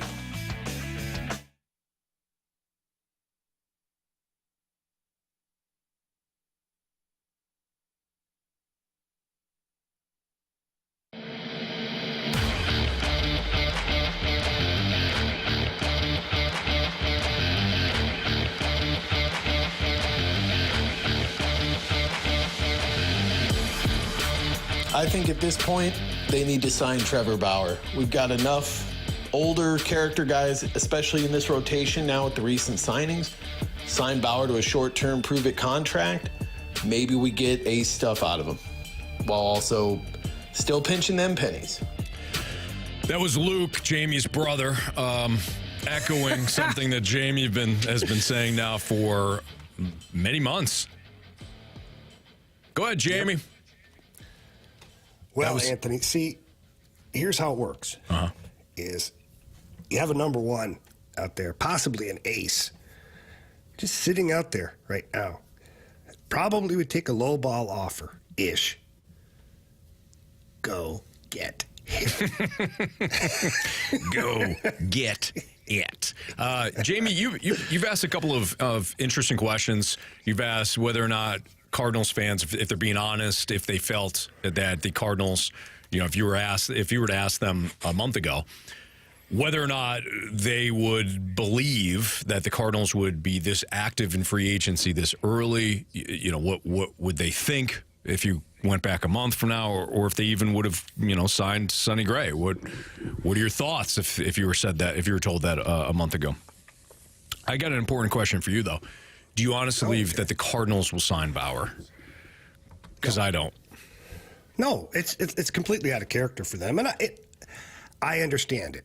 I do, because the Cardinals don't really like any kind of controversy whatsoever surrounding their organization. Quite honestly, last year the whole Wilson Contreras thing was, whoa, that was wild. It was such a controversy in Cardinal Nation, and it was really nothing. You know what I mean? Like Randy Arozarena, whether you believe it or not, I don't know. He shared a video, and I don't think that's the main reason he was traded, but I think that it certainly was on the list of reasons why maybe they moved on from him. Yeah. So for John Mozeliak and the DeWitts to even sit down with Trevor Bauer and have a conversation, I don't think they'll do it. But I do think that's a mistake.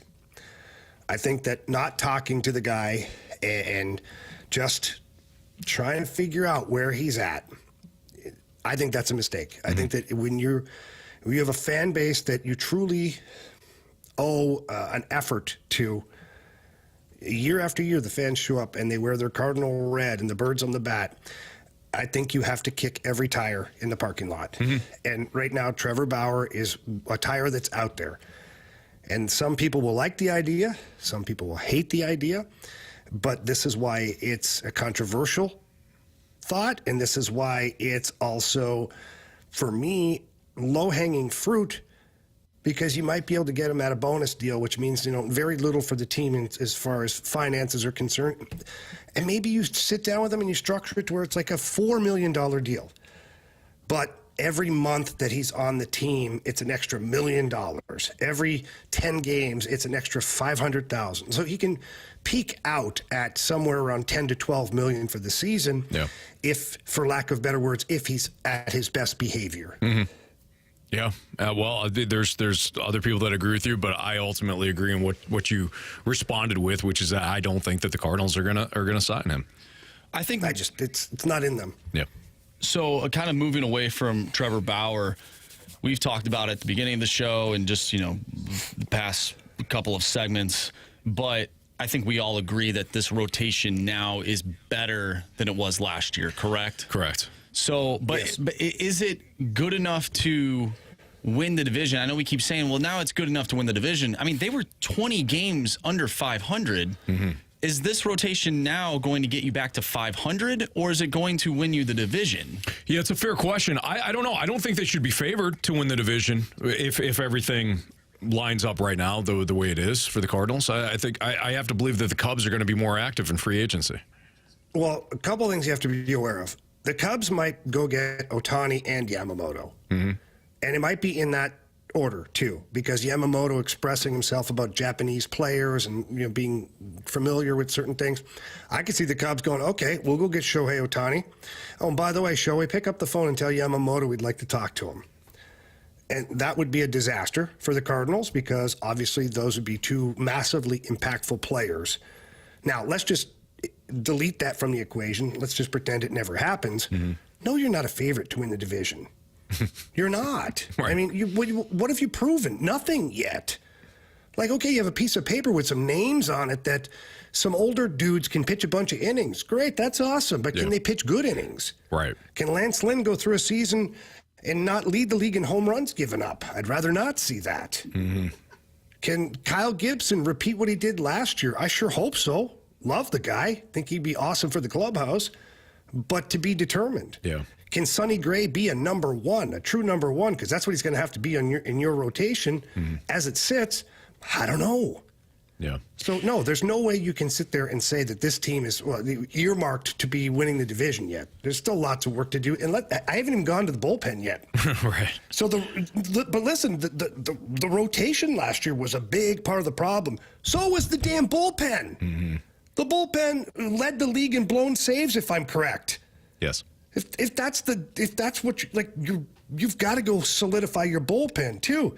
So you can't just fix one flat tire when you have two. The car's still going to run like crap. Yes. So you got to fix both flat tires in order to get that thing going in the right direction. Right.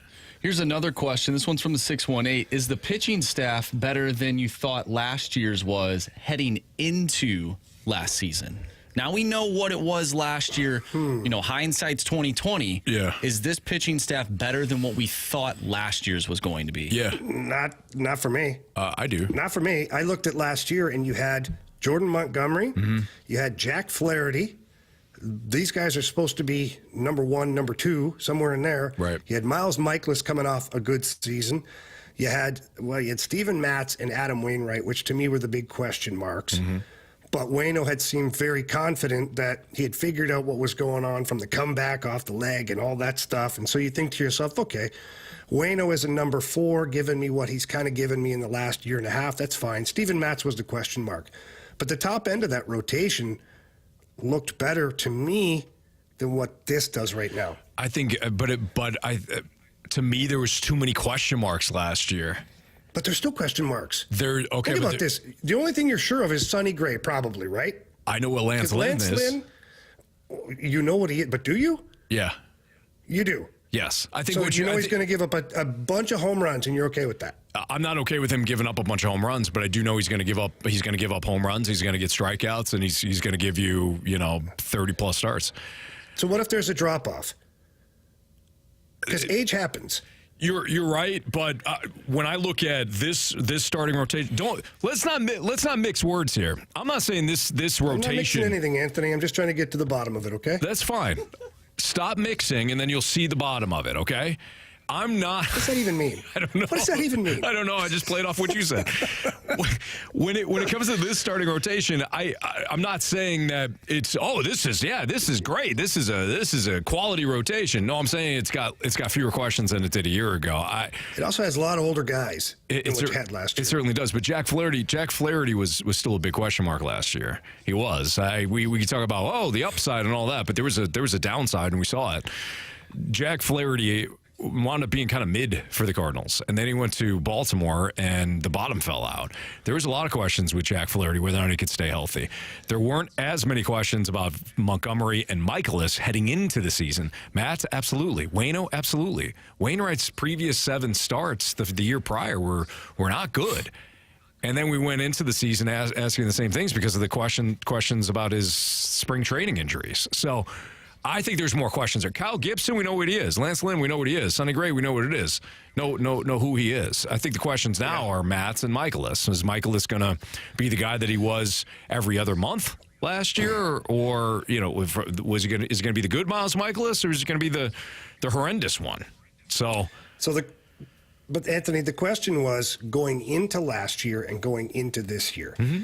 The question wasn't knowing what you know about last year and now going into this year. That's not the way it was worded. I think there's less questions right now than there were a year ago. I think you're drunk. I think you're disgusted, and that's fine. I am disgusted. It's fine. Because you had younger arms in your rotation last year, more youth. Were they good Utes, though? Well, it turned out that they weren't, Anthony. I mean, go get it. Nice. There we go. That cracks me up every time. All right, we do have the Gauntlet coming up in less than 15 minutes. So we're still in round 2, right there, Marshy? Round 2 of the Gauntlet. So we'll get to that in about 15. I do want to get back into the Blues, though. Let's talk about this defensive structure, Jamie. You had mentioned this before. Like, hey, when they've gotten away from the defensive structure, boy, it has looked ugly. So how do they stay within that defensive structure? That's next on 101 ESPN.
not doing a good enough job, breaking the puck out and protecting the middle of the ice on botched breakouts and things like that.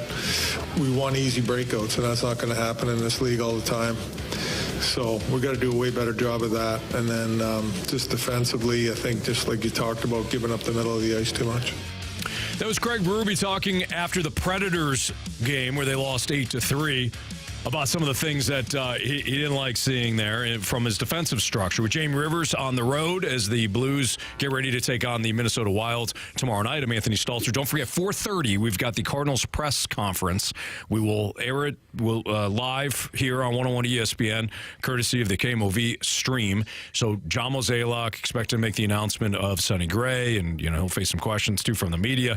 We'll air all of that at 4:30 right here on 101 ESPN. Jamie, I teased this. The Blues, you had mentioned getting away from their defensive structure lately. So the question then is, how do they stay within it? Or better yet, why do they get away from it? Well, look, it's just like anything else. When you have a team that has a defensive structure in any sport, or even if you take football, defensive schemes and setups, you always end up making mistakes.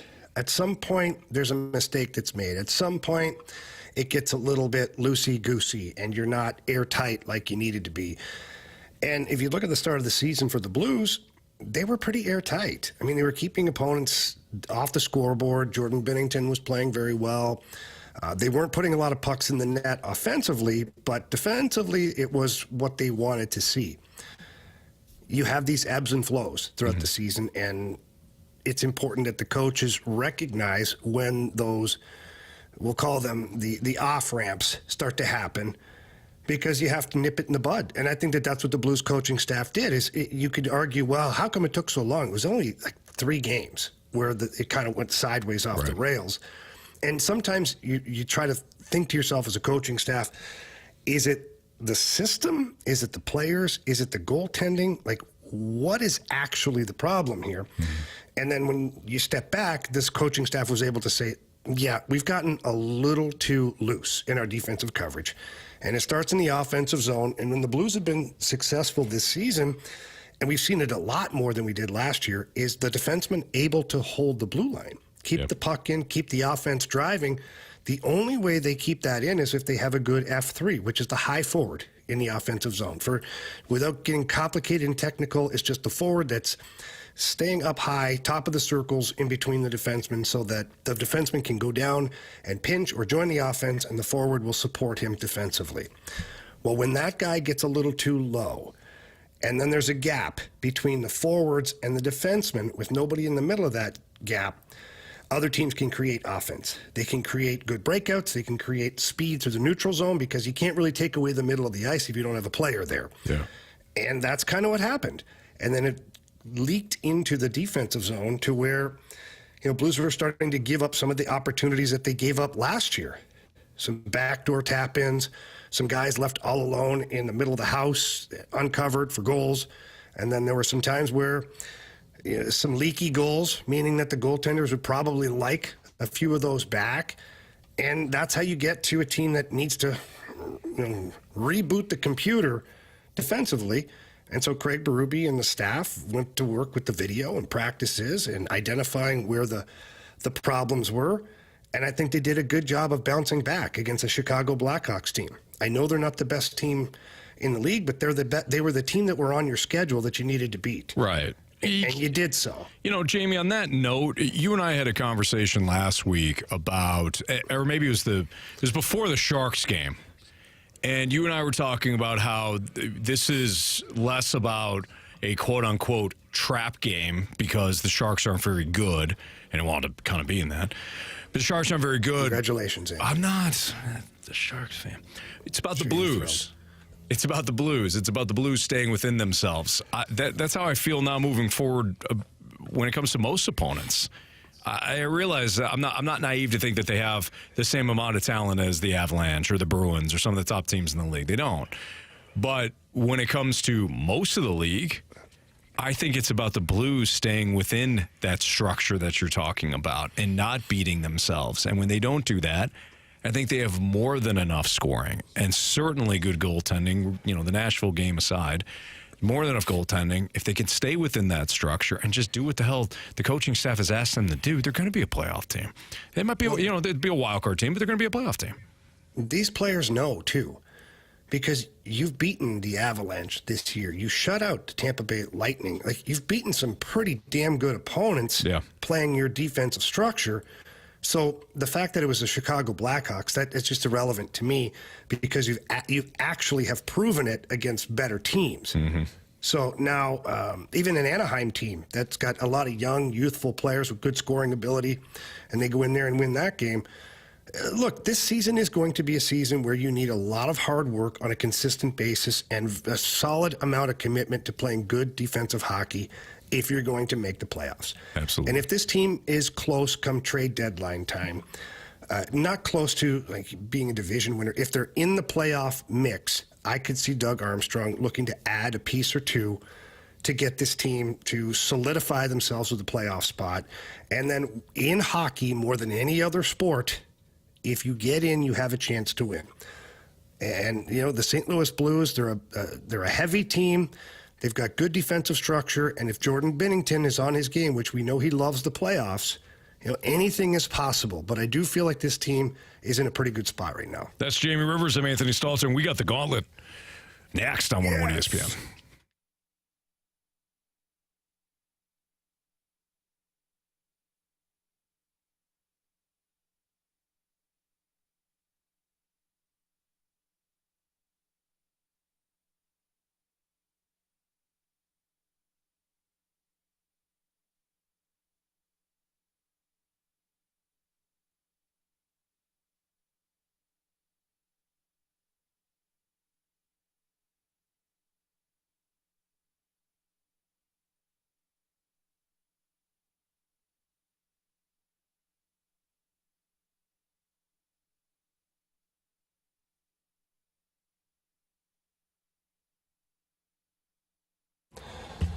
All right, fellas, you, just like me, just like Anthony, everybody has a point in their life where they just don't feel the way they used to, whether it's belly fat, feeling bloated, lack of lean muscle, maybe you got low energy, no motivation.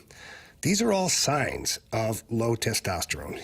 And I went into Mentality, who are the best in the business, and talked to them with their board-certified physicians. Anthony, I know you did the same thing. They did a full blood panel on me, and they came up with low in testosterone. And then when I even talked to them about this is something brand new, Anthony. I talked to them about how I still got aches and pains and that, long career and bumps and bruises, and they put me on peptides. And I feel like $1 million right now. I'm in the gym every day. I'm getting a lot of stuff done at work. I mean, at home, everything's great. Libido's fantastic. Anthony, I know things are good for you too. Well, when you fix maybe one aspect of your life, a lot of things kind of fall into place, right? So if you felt like Jamie was talking about, that you feel run down, you feel like you've got no energy, you're constantly reaching for the energy drinks or the coffee. If you feel like you just don't have that motivation, why don't you try to help yourself by fixing one aspect and then see how many things fall in the line for you. I know that happened to Jamie. It happened to me. You start working out. You start feeling better. You start eating better. You start having that energy throughout the course of the day, that good, natural, sustainable energy, that healthy energy. You start sleeping better. It all kind of falls in place. But it does require you to do something about it, which is heading down to Mentality or check them out online, Jamie. Yeah, and when you get in there, please tell them that Anthony and Jamie sent you in. They love hearing it, and they're going to take care of you. Remember me saying that. So please get in there and visit them in person. But if not, visit them at lowtusa.com. That's lowtusa.com.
games, 4 categories, 1 challenger. Can you master the gauntlet? Brought to you by Master, your hometown source for business communications for more than 30 years. Visit masstour.com.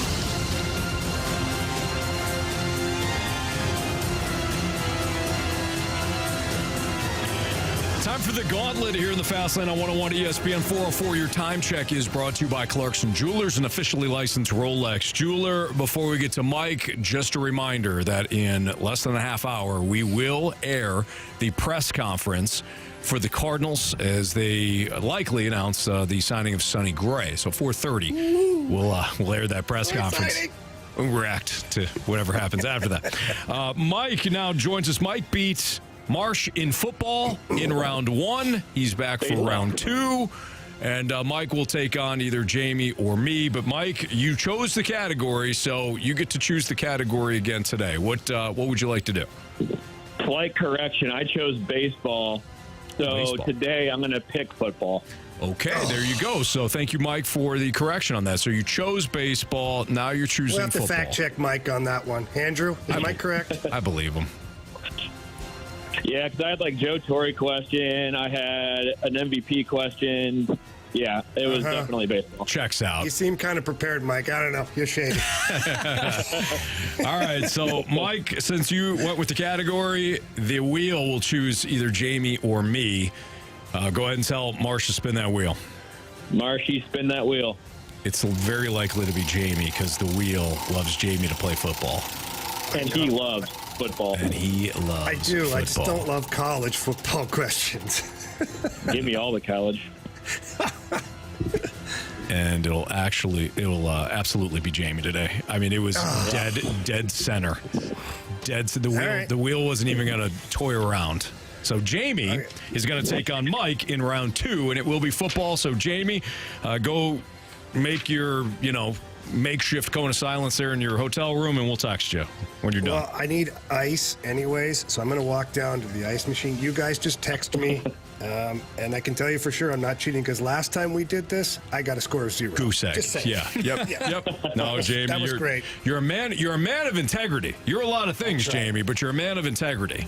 So well said. Yeah. Thank you. All right. So Jamie's going to make his way down the hallway there, get some ice.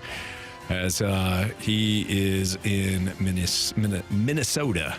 Minneapolis, Minnesota. You think Jamie's going to go to the game tonight? Which game? The Vikings game? Monday Night Football. Oh. Knowing Jamie probably will. Yeah. It'll be a last-second decision, and he'll get front row seats or something, 50-yard line. All right. Mike, are you ready? Let's do it. Question number 1. Who is the only team that has defeated the Eagles this season? New York Jets. Final answer. Question number 2. Last season, who did the Kansas City Chiefs defeat in the AFC Championship to advance to the Super Bowl? The Bills. Oh, man. Give me the options. Options are the Jacksonville Jaguars, the Cincinnati Bengals, or the Buffalo Bills. Oh, the more I think about it, I think it was Burrow. Because Burrowhead. Dang it. It's the Bengals.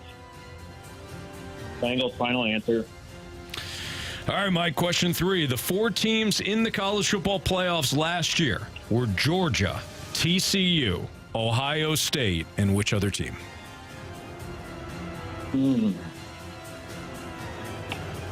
me the options. Notre Dame, Michigan, or Alabama? Notre Dame, Michigan, or Bama? It was...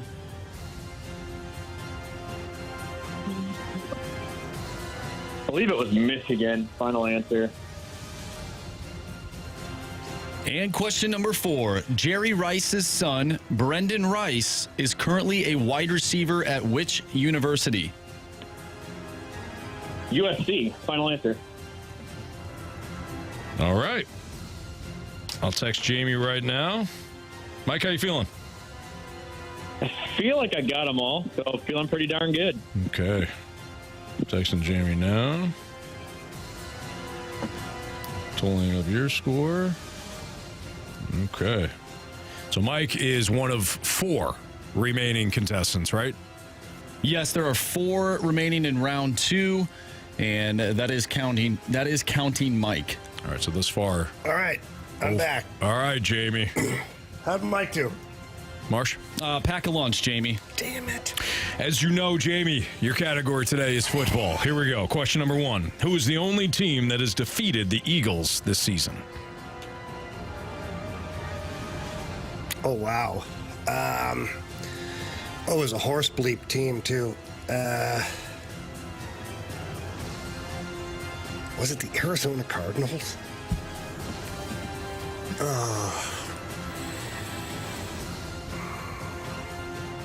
Was it Giants? Give me the options, please. Dallas Cowboys, Washington Commanders, or the New York Football Jets? It was the Washington Commanders. Final answer. Question number 2. Last season, who did the Kansas City Chiefs defeat in the AFC Championship to advance to the Super Bowl? The AFC Championship. Okay. I'm trying to think. That's the Bills? No. Was it the Jacksonville Jaguars? I feel like I have to shoot my shot here. AFC Championship game. Was it the Bengals? Oh, man. Give me the damn options. Was it the Jacksonville Jaguars, Aye. the Cincinnati Bengals, Okay. or the Buffalo Bills? Yeah, that helped a lot. That helped a lot, Anthony. Damn it. I think it was a revenge game because I think they played Jacksonville. No, the Bengals beat the Jags. No, Finkel is Iron. I'm going to go with the Cincinnati Bengals. Final answer.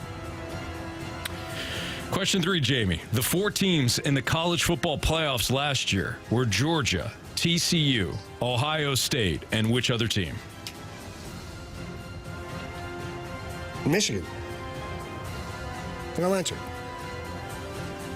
Question number 4. Jerry Rice's son, Brendan Rice, is currently a wide receiver at which university? Options. I think I know this. So. Options are UCLA, USC, or University of California. I think it's USC. Final answer. All right. Let's go over these. Ugh. Let's go with the 4th question there, one you just heard. Jerry Rice's son, Brendan Rice, is currently a wide receiver at which university? Mike, you went with USC. Jamie, you went with USC. Correct answer is USC. But Mike did not need the options on that one. He's got a 2-1 lead over Jamie. The 4 teams in the college football playoffs last year were Georgia, TCU, Ohio State, and which other team? Mike, you said Michigan. Jamie, you said Michigan. Correct answer is... It is Michigan. But Jamie did not need the options on that one, so we've got a tie. We got a 3-3 tie. Back. Last season, who did the Kansas City Chiefs defeat in the AFC Championship to advance to the Super Bowl? Mike, you went with the Bengals. Jamie, you went with the Bengals. Correct answer is... It is the Cincinnati Bengals. Both of you needed the options for that one. Oh, wow. So we get a 4-4 tie. Comes down to this. You have different answers for this one. Who is the only team that defeated the Eagles this season? Jamie, with the options, you said Commanders. Mike, without the options. Oh, no. You said the New York Football Jets, who were an option. If it was the Commanders, Jamie wins, and Mike has been eliminated. If it was the Jets, Mike wins, and he's the first person to advance to the 3rd leg of the Gauntlet Playoffs. Mike. You have chosen wisely. Jamie, you were right. It was a horse bleep team. You just chose the wrong horse bleep team. It was, in fact, the New York Football Jets that defeated the... Mike. All right, boys. We'll see you soon. There you go. Survive and advance. Mike is going to advance to the 3rd leg of the gauntlet here. So this is It's getting tight here for Mike. He was a champion before, might be a champion again, but we still have 3 more people to go in round 2, and we'll continue to do that in our Gauntlet playoffs here. What's Trending is next ahead of the 4:30 press conference that the Cardinals have. Again, What's Trending is next on 101 ESPN.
What's trending in the world of sports? The Fast Lane has you covered. What's trending now? Brought to you by Goodwill. Donate to Goodwill to win a magical Polar Express staycation.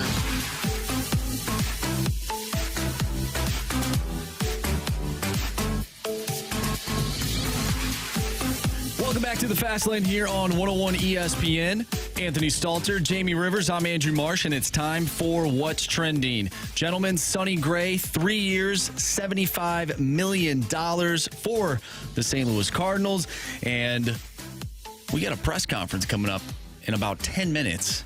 So we're going to tune into that. That is what's trending, gentlemen. Yeah, so we anticipate that the press conference, it will be the Cardinals announcing that they have signed Sonny Gray, and then Mo taking some questions, and Yamamoto and Shohei in everybody's dreams. No, yeah, so we'll air that. It'll be courtesy of, the audio will be courtesy of KMOV. So we'll get some insights into maybe some of the thoughts after Sonny Gray, and I'd be interested to hear, Jamie, if Mo says, yeah, this is just a day. Because last week, that's what he said. This is just a day. This is not the offseason. I hope he does. The finish line. This is not the finish line. This is another step. You're my pony, Mo. Let's go. Yeah. But we'll read, I do think it's important to read between the lines, too, because I feel like Mo kind of gives us a hint of some of the things that, might be forthcoming. The other big news of the day in the NFL, Carolina Panthers, their owner, David Tepper, has fired Frank Reich. That's hard to believe. Right. How about that? They got along so well from the beginning. Boy, this was a marriage that wasn't going to last between these two. I don't know why Tepper decided to go with Frank Reich. I don't know why Frank Reich accepted the job. It seemed like Frank Reich wasn't happy from the get-go. Maybe it's because he wanted C.J. Stroud over Bryce Young. Either way, David Tepper has got to find somebody that's going to develop a culture in Carolina, because the culture is bad. He's fired down. He let go of Matt Rule. Matt Rule is supposed to bring the culture there. He was very impatient with Matt Rule. Let go of him. Now, not even a full year into Frank Reich, he gets rid of Frank Reich. I wonder if your guy Ben Johnson, the OC for the Lions, winds up there. Could be. Either way, if you're Frank Reich, Dan Quinn has been he hasn't been criticized, but there's been some surprise. People have been surprised that Dan Quinn has remained in Dallas as the defensive coordinator when he has been one of those hotter names. Frank Reich is another example of if you swing and miss on your second go-around as a head coach, that might be it for you. Most head coaches don't get a third try. There are some, Pete Carroll, Josh McDaniels, but when you're somebody like Frank Reich, you're probably not going to get another swing. So choose your second spot wisely. He's the first head coach since the 1970 merger to be fired in back-to-back seasons. Wow. Not great. Never really found anybody outside of Phillip Rivers to be the difference maker. Mm-hmm. Sold his soul for Carson Wentz. That didn't go well. Boy. Matt Ryan wasn't the answer last year. Bryce Young, unfortunately, young kid, doesn't have anything around him, and he has struggles. And anytime C.J. Stroud does, throws one pass 30 yards downfield for a completion to Tank Dell, Bryce Young continues to look bad. So, not great. Is this a case where a head coach going into Carolina would have the mindset of, all right, well, this owner seems like he's making all the moves here. I don't know if I want to be a part of that if I don't get to come in and do things myself. Or are they looking at it from a standpoint of, this could be a huge opportunity for me, and I could be the guy that corrects Bryce Young? Yeah, that's tough. That's tough, because that's how you get the job. Because you figure Tepper knows he needed a quarterback, so he sold everything, go up, get the QB in Bryce Young. So now you're pot committed with Bryce Young. So that's how you're going to get the job. You're going to say, I know how to fix him, or I know how to build the offense around him. But if you're a young guy and you got Tepper, who's obviously kind of making some of the bigger decisions, or is that going to be a problem for you? Or should Tepper go with a more experienced coach and just allow him to do his thing and allow him to hire a competent OC that can build an offense around Bryce Young? There's a lot of holes on that team. I mean, Adam Thielen's a really good player. He's not a number one wide receiver. That offensive line is dog, you know what. The defense has got some sporadic talent overall, not great, though. There's a lot of issues there. It is, yeah. Miles Sanders. They signed Miles Sanders. Chuba Hubbard's better. Like they have made a lot of missteps. Did you see the catch on the sideline? I think it was Mingo. Is that who it is? Jonathan Mingo, the rookie? Yeah, where he caught it, but then looked like he just kind of flew out of bounds. Didn't even try to get his feet in. I don't know if I saw that one. I did see Deontay Johnson give up, though. yesterday. That was bad. Oh, my goodness. That's worth a punch in the mouth in the locker room. Wow. Are you serious? All right, so we've got the press conference coming up. John Mozeliak likely addressing the media following the signing of Sonny Gray. So one of the things I'm interested in is, again, will Mo give us some things that we can kind of, read between the lines here moving forward? So here, the Cardinals press conference next on 101 ESPN.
Jamie, when it comes to working with Stewie at Stewart's American Mortgage Corporation, there's a couple of things that you're going to appreciate.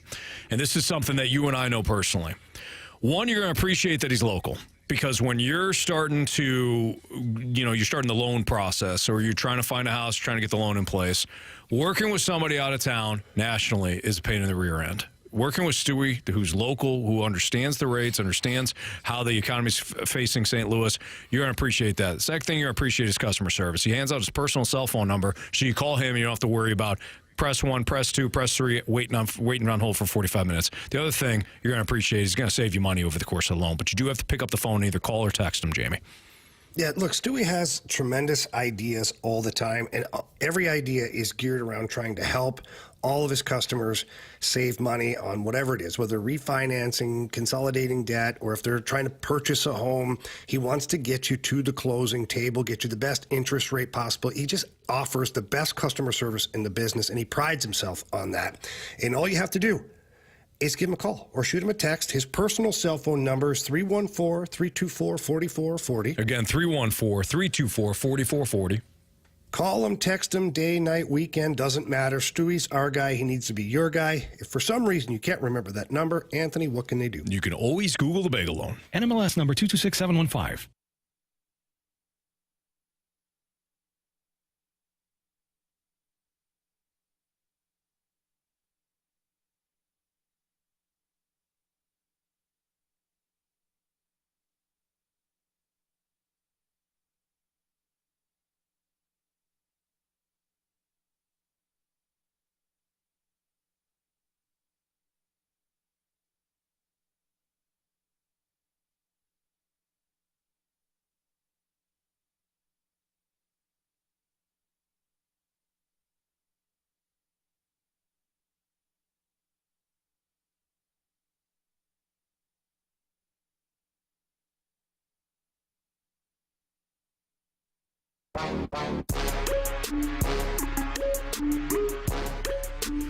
All right, momentarily, we will be heading to the live press conference for the Cardinals. John Mozeliak is likely to face the media and make the announcement. We expect that the Cardinals have signed Sonny Gray. And we've been talking about the Sonny Gray signing throughout the course of the show. We've appreciated your mic drops and your text messages on this. And the overall theme has basically been, you know, I like the signing, but is this going to be it for the Cardinals? Or I like the signing, but they still don't have an ace. Or I like the signing, but they're still not a World Series contender. All of that, that's absolutely right. I haven't heard it. I mean, Jamie, there have been some people that just flat out don't think Sonny Gray's a good pitcher. But at 3 years, $75 million, guy was second to Garrett Cole in the Cy Young last year. I realize he's 34, but he has been very consistent of late. He's been very consistent, quite frankly, since he got out of New York. He's not the only pitcher or player, for that matter, who has not fared well after being acquired by the Yankees. Sonny Gray's been excellent. 2.79 ERA, 1.15 WHIP, and a 183 to 55 strikeout to walk ratio over 184 innings and 32 starts for the Twins last year. He's been excellent. Now, let's head out to John Mozeliak in the press conference announcing Sonny Gray signing. About Sonny Gray, and I remember back in 2011 when he was pitching at Vanderbilt, how we had a lot of interest in trying to draft him in the first round. Unfortunately, he was chosen before we got the pick and ended up being drafted by Oakland. So, you know, it's kind of come full circle, and it's kind of cool. And there were a couple times we actually tried to trade for him, too, along the way. So here we are. And, you know, people may ask, like, why do you sign Sonny Gray? He's a competitor. He's always looking to improve. He's aggressive. He fits this ballpark perfectly. And most importantly, he wanted to be a Cardinal. So when I think back to this process, I want to thank Bo McGinnis, his agent. He was patient. I tried to walk through the timeline and how we wanted to do this. We were hoping to be able to sign a couple of pitchers that we knew we could count on innings for. And then if we were able to accomplish that, then we were hoping to do something a little bigger, a little longer, and obviously that's where Sonny fits in. So I want to thank Mr. DeWitt, ownership, for being patient, for supporting us, to giving us this opportunity to sign Sonny. We entered this offseason with one simple goal, and that was pitching, pitching, pitching. And I'd say so far, so good. And you know, as I reminded all of you guys last week, that this isn't about being done or being finished. This is about addressing our needs and doing something that we felt we needed to do. And so adding 3 guys to our rotation we think is important. We still know there'll be competition in spring training, but there's still 2 months left in this offseason. We understand there's still some work to do. And, you know, the offseason's fluid. And so I just think We're going to take our time, reassess where we are, and certainly see if there's other ways that we can still improve before we get down to Jupiter. So at this time, I'd like to introduce Sonny Gray as a St. Louis Cardinal. So thank you. Come up here and get a photo here.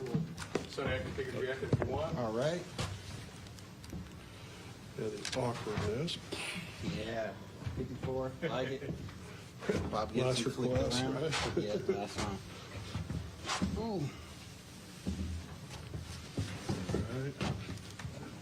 Up to you on the hat. I'll put the hat on. I like hats. Do the hat. Do our handshake. Do the right thing, right? Turn the floor over. Good.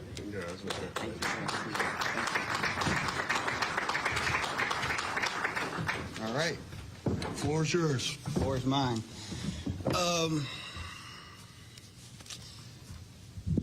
I don't have anything prepared or anything, but I mean, Mo's right. Going into this thing, I wanted to be a Cardinal. That started probably a little over a year ago. It's a place that every time I've come here as a visitor, I've looked at the stadium and I've said, "Wow, this place is incredible." I looked around the seats and I've seen the fans, and the fans continue to show up and they support this team. And then you talk around the league and you talk around different guys who have been all over the place, and everybody raves about St. Louis, the Cardinals, the fans, how the fans support you, how the fans are hard on you, how the fans expect you to win, expect greatness, which is something that, as a player, as a competitor, that's something that you want. Especially for me, where I am in my career is I want to win. I want to win. Coming to an organization like St. Louis, the tradition, just walking in here this morning, you're kind of walking around and you're seeing everything, and you see the history right when you walk in, going into the clubhouse. The history's there, the feel is there. It's just a baseball town and a baseball city, and in a place that I'm thrilled to be able to come and be a part of it. I think that, as Mo was saying, pitching, that's something that pitching is something that I love to do. Winning is something that I love to do. Creating a pitching culture, working with other pitchers on a staff, pushing each individual pitcher on a staff to get better. That's something that I truly enjoy. You want to talk about changing changing a pitching culture, or creating and establishing a strong pitching culture. I think you bring in Lance, bring in Kyle, bringing me. You want to talk about creating an edge, having some intent and some fire to the guys who take the ball. You're definitely doing that, and I think you guys, if you followed me at all, you definitely have probably seen that, and if you haven't, then you'll see it very soon. But you want to talk about someone who takes the ball and has an edge, you'll see it. And that's it. Like I said, I do want to thank everyone involved throughout this process. It's a place, like I said, it's a place that me and my family, we truly wanted to be here, and we're glad that it worked out, and we get to be here. So very excited to be a Cardinal, and very excited to get this thing started. So anybody have any questions? Done? Can you talk about the fire and where it comes from? Was you born with it? I think you're born with it. I do now, having an 8-year-old and a 5-year-old and watching them compete on a day-to-day basis. I think you're born with that competition and that fire. But I also think it's something that you continue to improve. I think that's being a competitor and having an edge and something that's something that you work on a daily basis. Just the same amount of throwing a curveball, throwing a slider, throwing a fastball. It's something that is practiced. It's something that you definitely have or you don't. But it's something that when things matter to you, winning matters to me, pitching matters to me, then the best part, the best version of yourself just naturally shows up. I love competing. I absolutely love competing. I love taking the ball. I love having that me versus the hitter. I love doing that. It's something that I genuinely love doing. And it carries throughout a staff. It carries from one person to the next. And when you start putting super intense competitors with an edge and with a fire, and you start stacking those guys up, then you're putting yourself in a good position to have success. Sonny, you said you wanted to be here. How does it play out with your agent? Do you tell them, hey, make sure they know, and what if other teams are coming after you? How do you balance that? Delicately.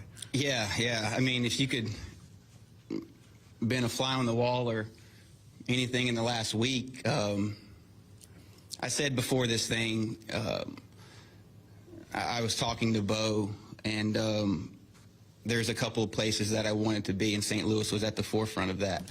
But then there is still a balance, right? You still have to go through the process and see kind of what presents itself. And St. Louis wasn't the first team to reach out and contact us and do this thing. We were moving along with other teams, and thinking, and then you start seeing yourselves in different situations. You're like, okay, yeah, that would be, that's, and then you do finally get a call and you get intrigued. You move down the road, and then once it becomes clear, it's a place you do. I did tell Bo that this is the place. Let's make it work. And then I don't know if a lot of free agents say this, but it's just who I am. It's just who I am. You'll get to know me. I said, hey, money's not the ultimate factor. This isn't the ultimate factor. Being closer to home, being on a competitive, winning culture, being in a place that you want to be, all those things definitely did matter to me. And like I said, when St. Louis called, it made this thing seem a lot more plausible. And then we were able to work through it and get it done. And I'm happy. I'm happy to be here. Sonny, Mo thanked Bo for his patience. Also, probably in that is your patience as well as they work through other things. Did the signings that you saw, Lance and Kyle, the finals, did that increase your intrigue? Did you kind of see what they were building toward?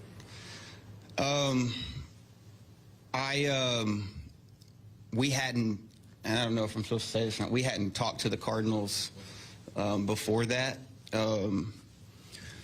But then seeing Lance sign, Kyle sign, coming here, then like, okay, you are going to be working with on a day-to-day basis guys who have been around, guys who have had a lot of experience and a lot of success in this league, which that's intriguing. That interests me. Be able to work with guys who have been there and done it, be able to bounce ideas back with those guys, but also being able to relate to some guys, being able to, I mean, we're going to get to know each other on the staff, but we're also going to push each other. We're going to have to push each other. We're going to have to be there for each other on a day-to-day basis. We're going to have to turn this thing into getting a really good understanding of each other and what makes it move for the other person, how to push the other person, I mean, it's a thing that we'll work through, but it's all like guys who want to be at a place and guys who still have that edge to them and guys who still want to go out there and compete and can still believe in themselves and can still go out there and dominate baseball games. I mean, we have guys that can do it. I'm also a little bit of a rambler, so I honestly forgot your question. So. Whether those additions, I mean, that made it more appealing, but I guess that maybe the better question is, was there anxiety during that time going, are the Cardinals ever going to win? How long am I going to happen? No, there wasn't, because you're also going through it, and it just plays out how it's going to play out, and it's just going to be what it's going to be. So you're envisioning, when you're talking to these other teams, you're going, for me at least, you're going through these other situations and you're saying, A, are we going to win? B, is it going to be a good situation for me and my family? Those are the things that you kind of start with me. So then when you're going through the other teams, you know, you're just kind of siphoning through a lot. I mean, I thoroughly enjoyed going through the free agent process. I truly did. There was a ton of anxiety, a ton of stress. I mean, you're making a decision and a commitment to a place, but that place is also making a commitment to you. So it definitely goes both ways there. But going through it, it's just, you know, but it is a big decision. But when the Cardinals called and when we started going down the road, the decision just started to get clearer and clearer and clearer, and it became an easy decision. And that's how you know it's right, when it just becomes an easy decision, a clear decision to make, and one that checks all the boxes for me. Sonny, did you have to look at last year's finish with them, which was surprising around here? Did you have to look at that and say, I know they're going to be able to bounce back quick? I believe I did see it, but I believe in the front office. I believe in the organization. I believe in the culture. I believe in the fans. I believe in the city. I believe in the traditions that have been created here. If you look at it, I don't think the Cardinals have had a losing season since 2007. Correct. Since 2007. So it's not a place that accepts losing. Losing is not an option. It's not a place that you just say, oh, the Cardinals are, you know, they're going to go through this thing. It's just doesn't happen here. So I believe in that. I believe in traditions. I believe in longevity. I believe in, I mean, you're going to not have a losing season since 2007. You got a strong culture. You got an incredibly strong foundation. You've got good people. I believe the winning culture is still here. It just didn't happen last year, but I believe it's still here, and it's been here for a long time. John, how early did you know that this was going to happen, that you were going to pursue it? Was it in the summer when you knew he was going to be a free agent, or when? Well, I do remember that game he pitched against us in August, and he kind of shoved it against us. So that was certainly something we do remember. But, like, I mean, obviously he was having a lot of success. We were following that.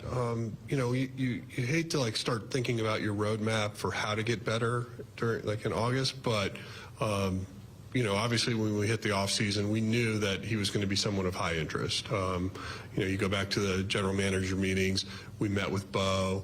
You know, he was very clear with us on, you know, what Sonny's expectations were, and that was good. And then the real question became more of the timing. Like, how do we accomplish what we felt like we needed to accomplish and do it in an order where the music didn't stop and we weren't left standing? So, you know, we certainly feel pretty good about where we are today because we were able to add these three arms, and we think about, you know, the type of makeup that they'll add to our culture, the type of character these guys bring. I mean, that's important, and it will be a difference maker.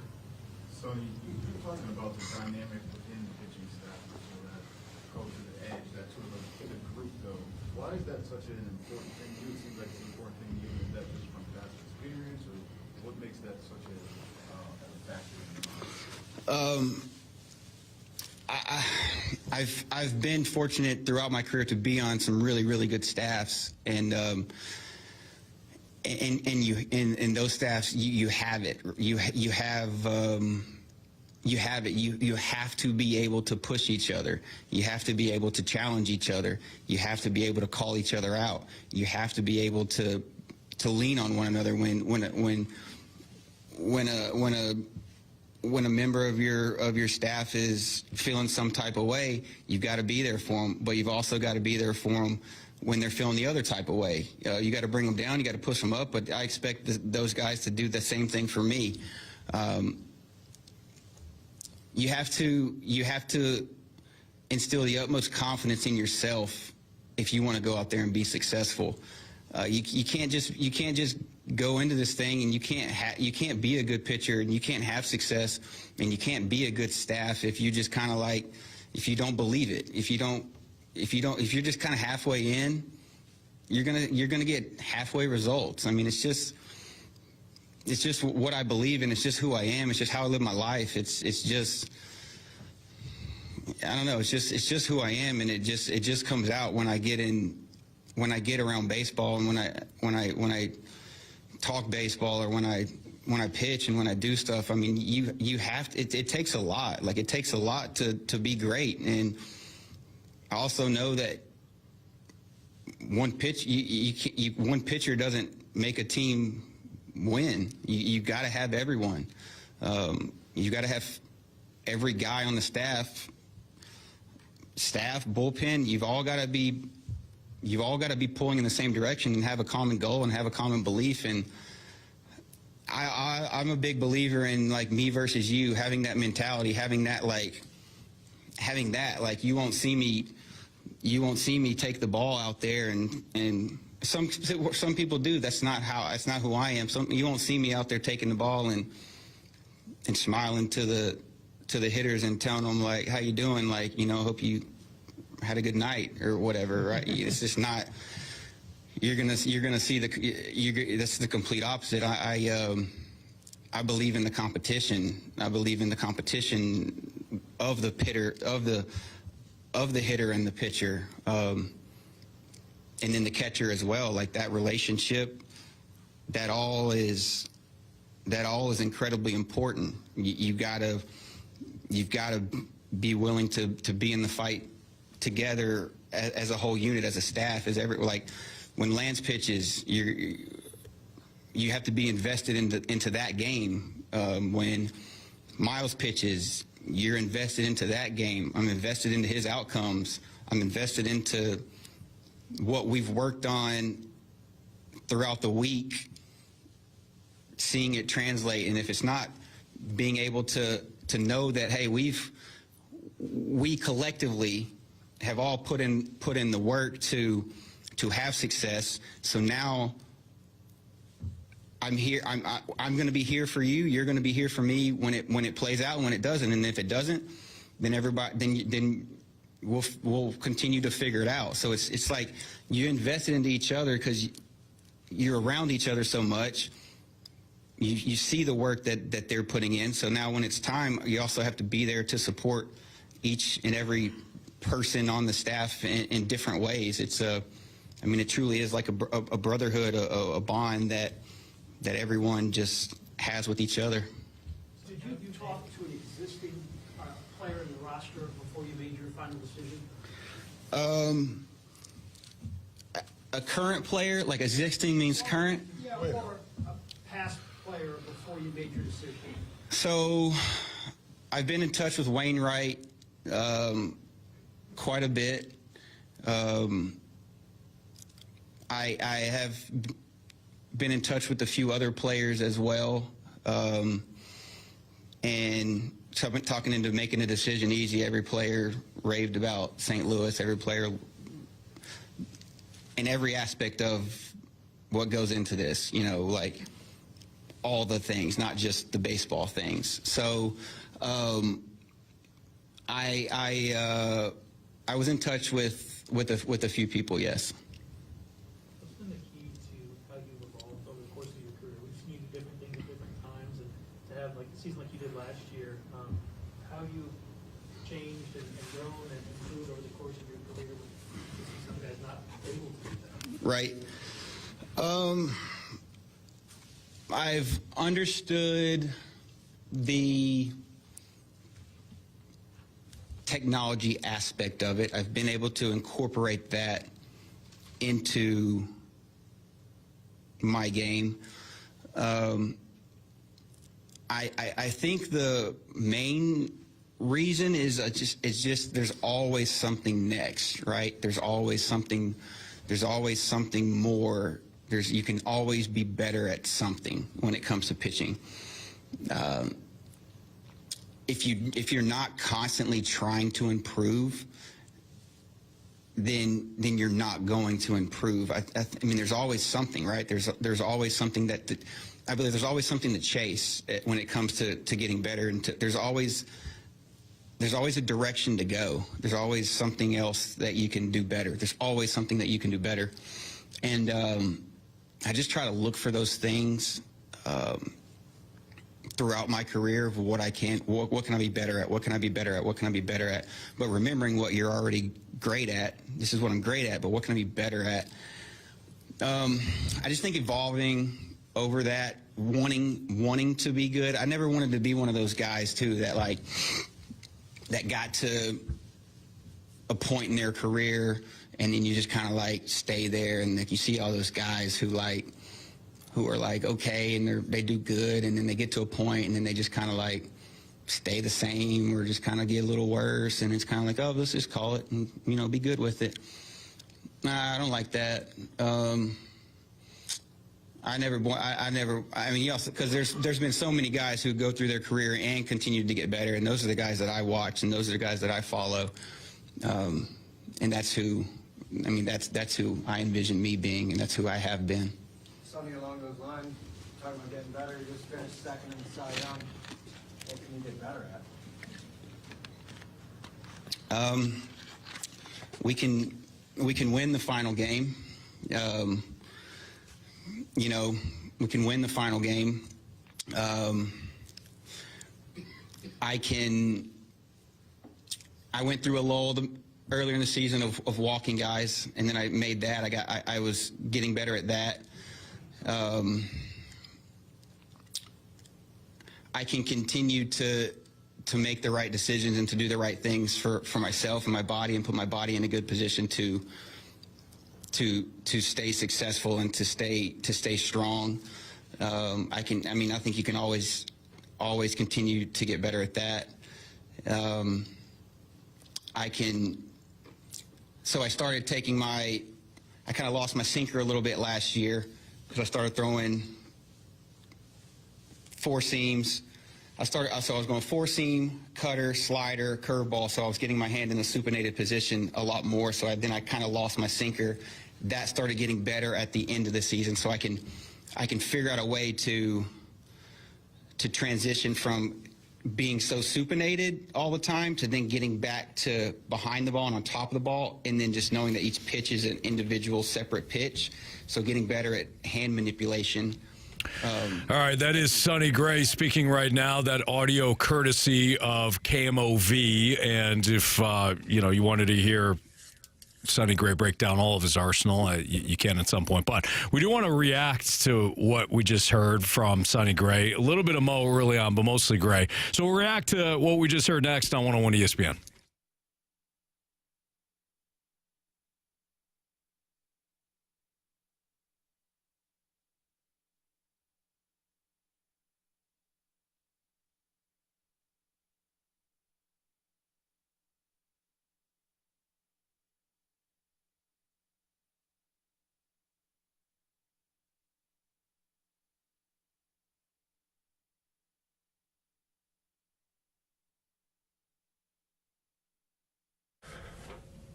All right, this is the time of year when everyone is thinking about the perfect gift for the holidays, something everyone will love and something that is easy to purchase. Well, guess what? We have that for you. It's called Sound Story. Sound Story is a professionally produced hour-long conversation with you or one of your loved ones that gets interviewed by your choice of one of our professional interviewers, including our very own Randy Carricker, Tim McKernan, and Anthony Stalter. And all it is a conversation that includes their experiences from their childhood, maybe school, their career. Maybe it was meeting that special someone, and everything else that they've experienced and everything that you love about them. The best thing about Sound Story is you or your loved ones get to hear the voices and the stories from your family members, and those last forever. So please get to soundstory.com, mysoundstory.com, and enter promo code ESPN to get the holiday special of 20% off the gift certificate for Sound Story. That's promo code ESPN at mysoundstory.com. You won't be sorry. It's an amazing experience. It's something that will truly last forever, and it's probably one of the best gifts you can give to a loved one. So remember, that's Sound Story. For you, for them, forever.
ESPN Sports Center. I'm Andrew Marsh. It's time for a Sports Center update driven by Johnny Londoff Chevrolet and Johnny Londoff Autoplex. You just heard the Sonny Gray press conference. Sonny Gray is the newest St. Louis Cardinal. He agreed to a 3-year, $75 million contract. If you missed anything from that press conference, you can find it on our full show, which is located on the website 101ESPN.com, or you can use the free 101 mobile app and find it there. It's all brought to you by Dobbs Tire and Auto Centers. We are going to react to his press conference coming up next. Also, the Blues will be back in action tomorrow night, taking on the Minnesota Wild. Pregame starts at 6. Puck drop is at 7. Catch all the action right here on 101 ESPN. I'm Andrew Marsh, and the Sports Center update is driven by Johnny Londoff. Find new roads and shop 24/7 at Londoff.com and LondoffAutoplex.com. Are you kidding me?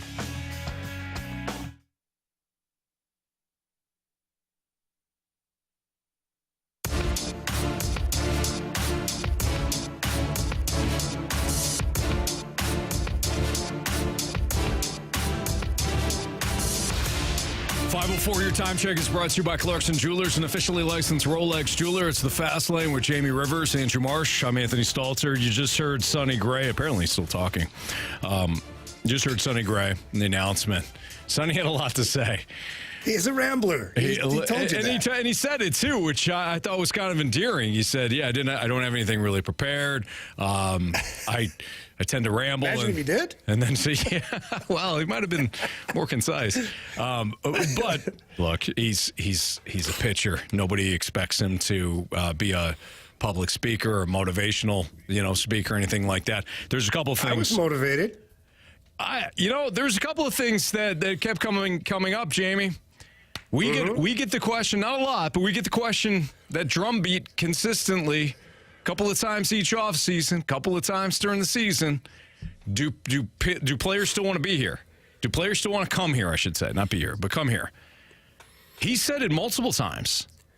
He told his agent, "This is where I want to be. Get it done. If the money makes sense, that's where I want to be."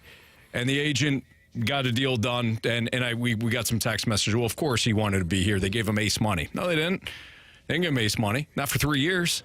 Aces get 6 years, 7 years. So that's not ace money. You pay a little bit more because it's a shorter term. So if you're thinking, well, $25 million a year is a lot, okay, but it's shorter term. It's only 3 years.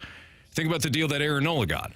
But he mentioned it a couple of times, Jamie, wanted to be a Cardinal. And he said that he wanted to be a Cardinal over a year ago, which I don't know if you're a Twins fan, if you're fired up for that, but he pitched well nonetheless. Oh, well. The whole baseball heaven thing, I don't know if that necessarily still exists, but you heard a lot of the things that a lot of former players used to talk about back in the day, Jamie. The fan base holds the organization to high standards. They support the players. Anytime he pitched here in St. Louis, he felt that aura was still here in St. Louis. So that was one of my bigger takeaways, at least for Sonny Gray. How about you? For me, it was glaringly obvious that the Cardinals, not only did they need to improve their rotation from a baseball standpoint, they needed a culture change. Listening to Sonny Gray talk about how once Lance Lynn was signed, and knowing that he's a competitive, fiery guy, he's got more of a blank you mentality than a "hey, how you doing" to the opposition. There was a lot of speculation surrounding last year's Cardinals team, not just the pitching staff, but other players as well, positional players, that maybe weren't all that invested in giving it their all every day. There was speculation that some pitchers didn't want the ball 2 days in a row. Some speculation that some pitchers felt overworked. Some guys felt, tweaks and stuff in the positional players stuff. The Cardinals clearly identified that we need a change here because we have a manager that manages somewhat old school from a face-to-face conversation and calling guys out. Now there's analytics and things that go into the whole new age of baseball, but you didn't have a team that exemplified grit and passion and things like that. Yeah. And I think there was a very strategic move here, or thought process rather, by John Mozeliak. And think about this. You bring in a guy like Kyle Gibson. He's a character guy. Just a great dude, does so much in the community, and his teammates like him. He's a leader, and he's an innings muncher. Okay, something you didn't have on your staff last year. Lance Lynn, abrasive at times, standoffish, calls guys out, tells you what he thinks. Maybe you needed that in your locker room because you didn't have Yachty anymore. You didn't have that guy that would bark.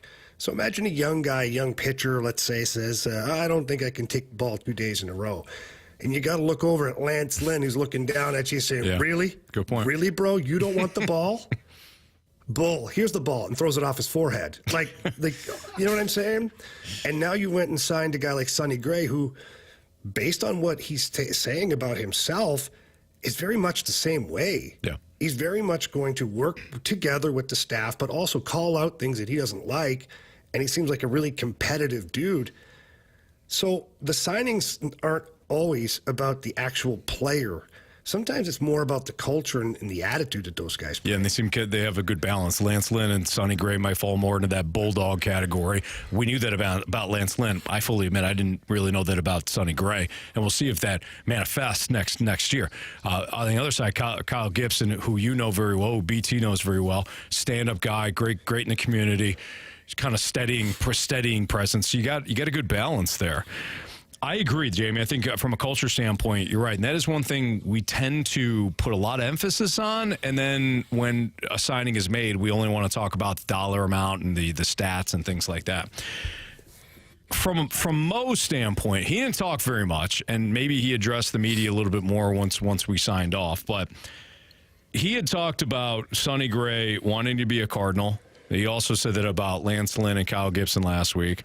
He also talked about fits the ballpark. I think that's important. A lot of people might not think that, and it's all about the stats, and that's fine. I think, to be honest, I didn't like that comment. I honestly did. I didn't. When teams fit the ballpark, I think it's smart. Why didn't you like it? Well, because all it said to me was, well, pitch to contact again. We're going to use the old ballpark as our part of our defensive structure. The old ballpark is going to help us out. Yeah. How did it help you out last year? Well, the pitchers didn't fit the ballpark, Jamie. Well, no, they did, Anthony. The problem is they were pitched to contact, except it was really hard contact. Yeah. Okay. I like the idea. You're right that the defense still has to improve wholeheartedly. Well, in your pitching, you have to, all off season, everything everybody talked about was more swing and miss. And now we're talking about the ballpark again? Mm-hmm. The hell's the ballpark have to matter? You can put them in a little league ballpark. If you got swing and miss, it doesn't matter. You have to play in, a ballpark that's so freaking big nobody can hit a home run because, you're giving up contact. So I know that wasn't necessarily the way it was meant to be, but that's the way I took it. And I was like, no, we're not going back to that crap. Well, we're not playing to the ballpark. One thing we can't agree on, though, Sonny Gray does get strikeouts. He doesn't walk a lot of guys, and he does keep the ball in the yard. So that's yeah, but I thought it was an odd statement. I thought it was an odd statement on the heel. If I'm John Mozeliak, knowing that the temperature of Cardinal Nation is wanting swing and miss and guys that can get strikeouts, I'm not talking about the damn ballpark. I'm talking about Sonny Gray who can miss bats. We thought it was important because Sonny Gray misses bats. Mm-hmm. And when there is contact, it's a lot of weak contact, but he misses bats primarily. Now I'm like, okay. Yeah. And then I hear Sonny Gray talk about his passion. Now I'm fired up. Mm-hmm. I'm like, yeah, go get me a Gray jersey. Like this guy. Right now, I'm like, that's a pitch to contact. Let's cross our fingers. No, he's not. He's not a pitch to contact guy. Mo did talk about, too. He's like, pitching. We're addressing needs. And he said competition in spring training. He said, we're going to take our time, see if we can improve. That's the part I'm like, He didn't say they were done, though. No, he didn't, but the way he said, take our time, we'll see if we can improve this thing. But he kept talking about spring training a couple of times today. I didn't like that aspect of it. That to me is like, yeah, we got our needs. We crossed off our needs. Feet up on the desk, I can sleep better now. I didn't get that. It's funny. Honestly, I didn't get that. There. It's so fun. Like you and I, you heard something different. I didn't like the way he said it. He's like, it's a pitching. I like what we did. Addressing needs, competition in spring training. Take our time. We are addressing needs. Yeah. He still talked like it was an ongoing process. He still made me kind of believe there might be something more. I'm watching you, Mo. You're on alert. I'm watching you, Mozeliak. Ross. There is too much in the history of this organization of as soon as we address the needs, we are done, baby. Close the shop. That's mission accomplished. I don't like that. We'll see what happens. All right, 314-399-9646 is the Air Comfort Service tax line. We have our Sports Six-Pack coming up, so you got a question or comment for us, leave it there. Again, Sports Six-Pack next in the Fast Lane.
It's time for the Fast Lane to answer your sports questions. I want to ask you a bunch of questions. I want to have them answered immediately. Asking me all these weird questions. Answer the question. Answer the question. Answer me! The Sports Six-Pack is now.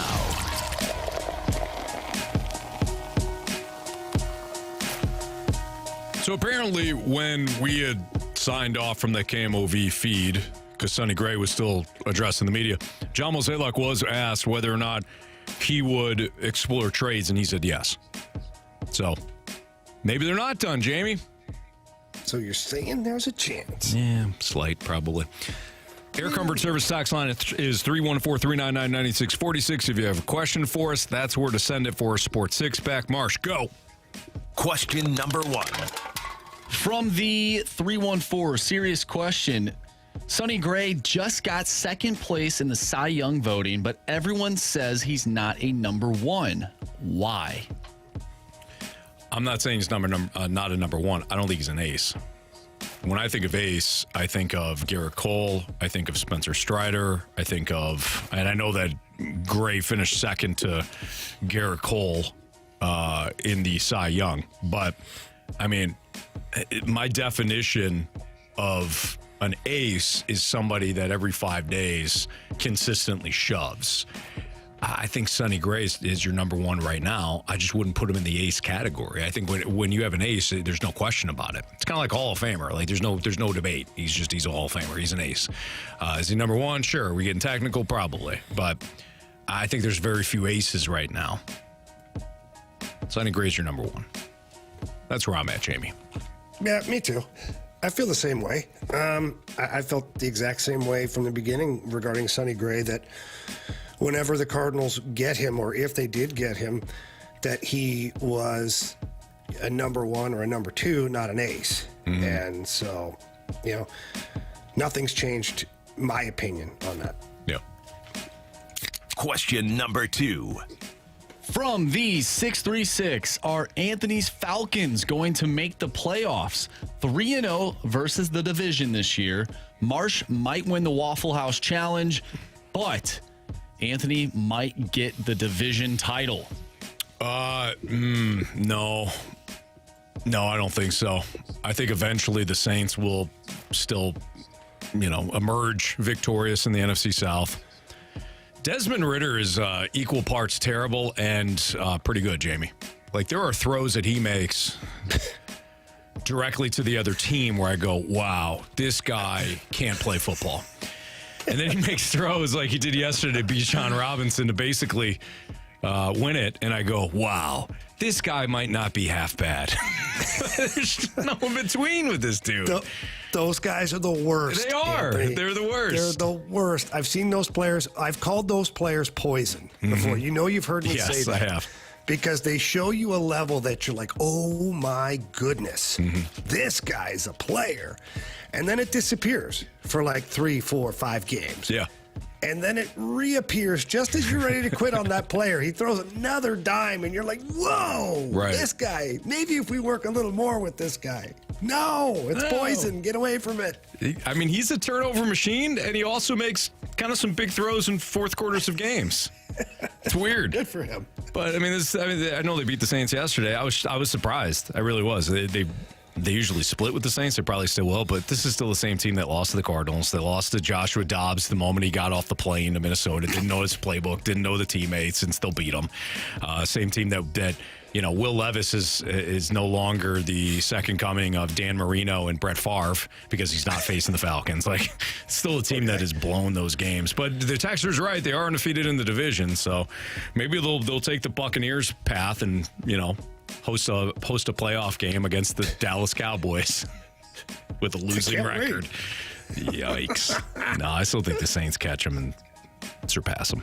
I don't know. Question number 3. I'd rather have them make the playoffs than me not do the Waffle House Challenge. That'd be nice. That's a good point. Let's go Bears, huh? Hey, let's I'm in not many forget. tonight. I might go to the game tonight. That's what I said. Marsh asked me whether or not you'd go. I said, Jamie's one of those dudes that will wait last second, decide to go, and somehow know somebody that not only gives them free parking, but also 50-yard line seats about 7 rows up.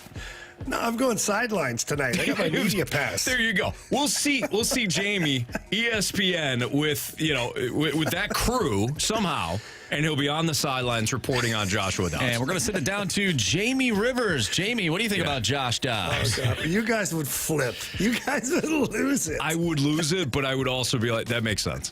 You see Jamie in the background, he's going, Skull. Yeah. Skull Vikings. Actually, no. Jamie's the guy that sounds the horn. That'd be Jamie. No shirt on, wig with the yellow braids. Yeah. Jamie's the one at the end of the game with no shirt and a million different chains on. Mm-hmm. Yep. No affiliation. The Kirk Cousins Turkey boy. just screaming. You like that? You like that? It's freezing here. You like that?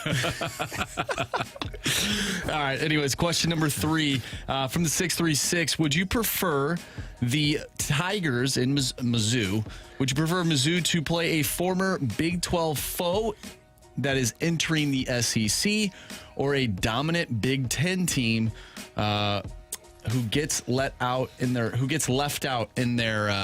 CFP? So like Ohio State or Oklahoma State, I guess. Basically, I would rather see them face Ohio State. I'd rather see them face a quality. What about Penn State? Or Penn State. Yep, perfect. Ohio State, Penn State. I'd rather have them face one of those teams than like an Oklahoma State or. I mean, if it's Texas, cool. What if they took on the Green Wave? It would be Texas or Oklahoma, I guess, because by the way that they phrased the question. Right. What about Tulane? No. That'd be terrible. No, I don't want to face it. I do not want them to face Tulane on New Year's Day. No.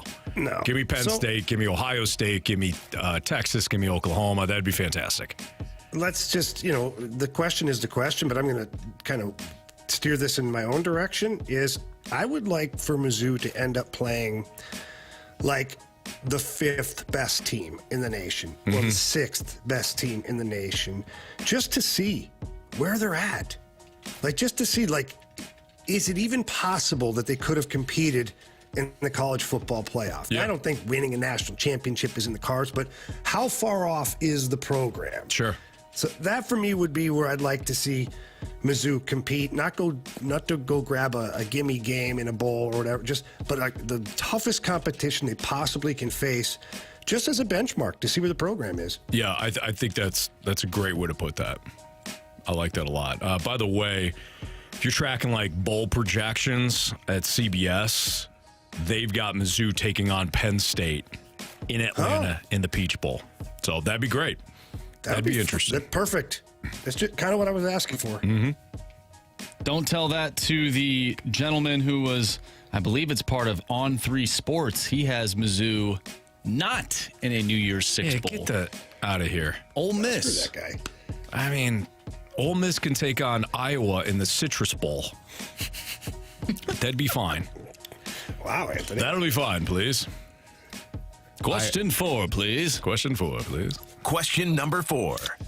From the 501, I did see a quote-unquote report earlier that the Cards are open to trading Steven Matz. Do you think that is legit? Thanks. That is from Adam. Yeah, I do. I do think that's legit. I could see them adding another starter and then either shifting Steven Matz to the pen or just flat out, dumping him and getting a prospect for him. And what typically happens there is that the team that's acquiring a Steven Matz would take on the salary and give up less of a prospect, or give up a little bit better of a prospect and then have the Cardinals eat the money. Either way, yes, I do think that is legit. I think that would be, that would make sense. I agree. If I'm the Cardinals, though, I don't want to eat the money. I'm just not. If I'm going to eat the money, I'm putting them in the bullpen. Like, that's the way I look at it. I'm not eating the money. There's just no way I'm doing it. If you want to trade me a lower level prospect and take on my contract, I'd do it. But if I'm sitting here and you're telling me I got to eat the money and you're getting, next to nothing in return, I'd rather have Steven Matz being paid his salary that I'm paying him anyways and utilize him out of the bullpen. Sure. That'd be my thought. Question 5, please. Question number 5. This one comes from the 314. What does everyone think of the new college football AP polls? Why is Ohio State ranked higher than Texas? Texas has a better win with the Alabama win compared to Ohio State's win over Penn State and Notre Dame. I'll explain why, and I'll tell you why Texas is going to make the college football playoff next on 101 ESPN. What?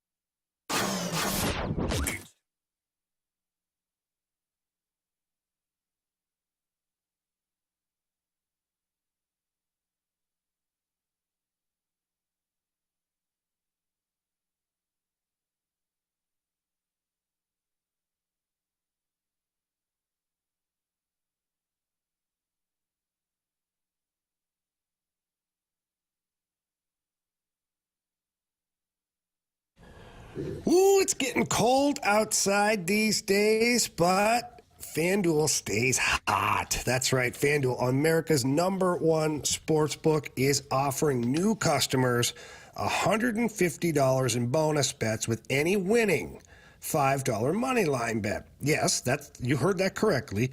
That's $150 if your team wins. Anthony, they don't even have to cover the spread. Nothing involved. Just pick the winning team. So, Jamie, they got to cover the spread, right? Because that's how it typically works. So you got a spread, and you got to cover that, and FanDuel will give you, $150, right?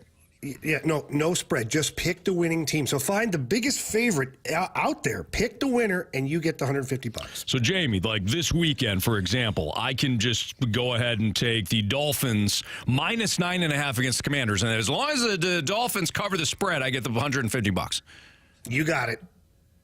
No, it's money line. That's right. Money line. That's it. You don't even have to worry about the spread like Jamie just told you. I was listening, buddy. Money line play, that's it. Then you can cash. If the Dolphins cash, then you cash at FanDuel, and you get $150. And then you can use that money on spreads, player props, over-unders. You can do it on same-game parlays, but you do have to sign up. BT, tell them how.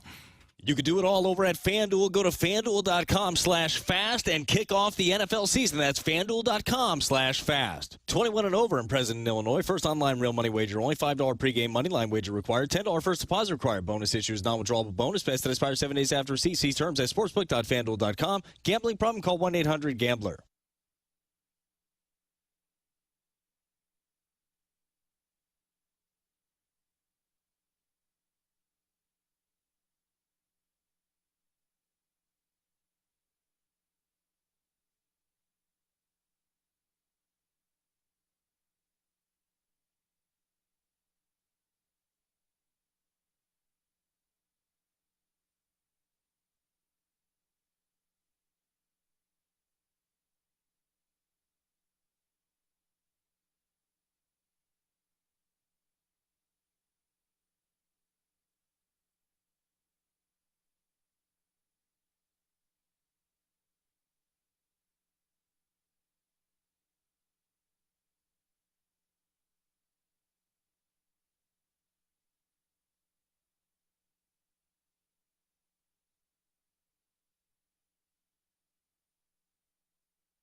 For a limited time, First Community is offering a rate of 5% annual percentage yield on a 12-month or an 18-month certificate of deposit. Take your pick. You can open a CD with as little as $500, and there's no limit. Unlike some high-risk investments, CDs are fully insured to keep your savings safe, and the return on your investment is guaranteed. Please visit firstcommunity.com to learn more. Requires a $500 minimum deposit to open. Call 1-800-767-8880 for terms and conditions. Federally insured up to $250,000 by NCUA.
Sponsored by Staples Stores.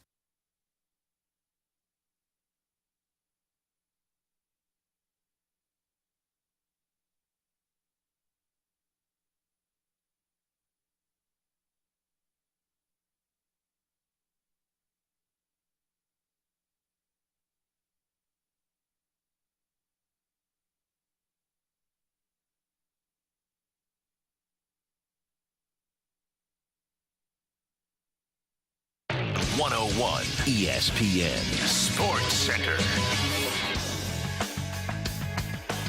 I'm Andrew Marsh. It's time for a Sports Center update brought to you by Saliga Heating and Cooling.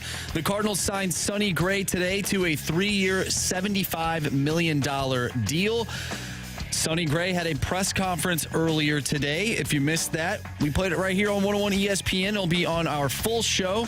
You can find that on the website, 101ESPN.com, or the free 101 mobile app. It's all brought to you by Dobbs Tire and Auto Centers. The Blues beat the Chicago Blackhawks yesterday, 4-2. They'll take on the Minnesota Wild tomorrow night. Pregame starts at 6. Puck drop is at 7. And you can catch all the action right here on 101 ESPN. I'm Andrew Marsh, and this Sports Center update is brought to you by Saliga Heating and Cooling, independent American Standard heating and air conditioning dealer.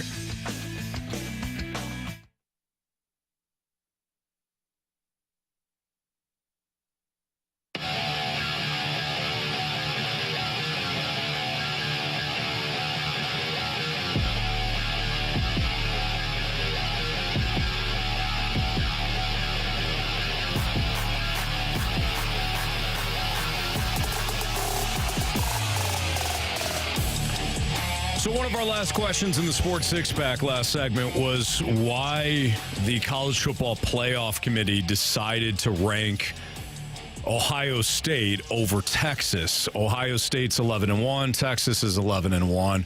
Ohio State, and this is, I've said this about the committee, guys. We tend to complicate this. It's actually pretty simple. The committee really only looks at when you played a ranked opponent and whether or not you beat them. That's it.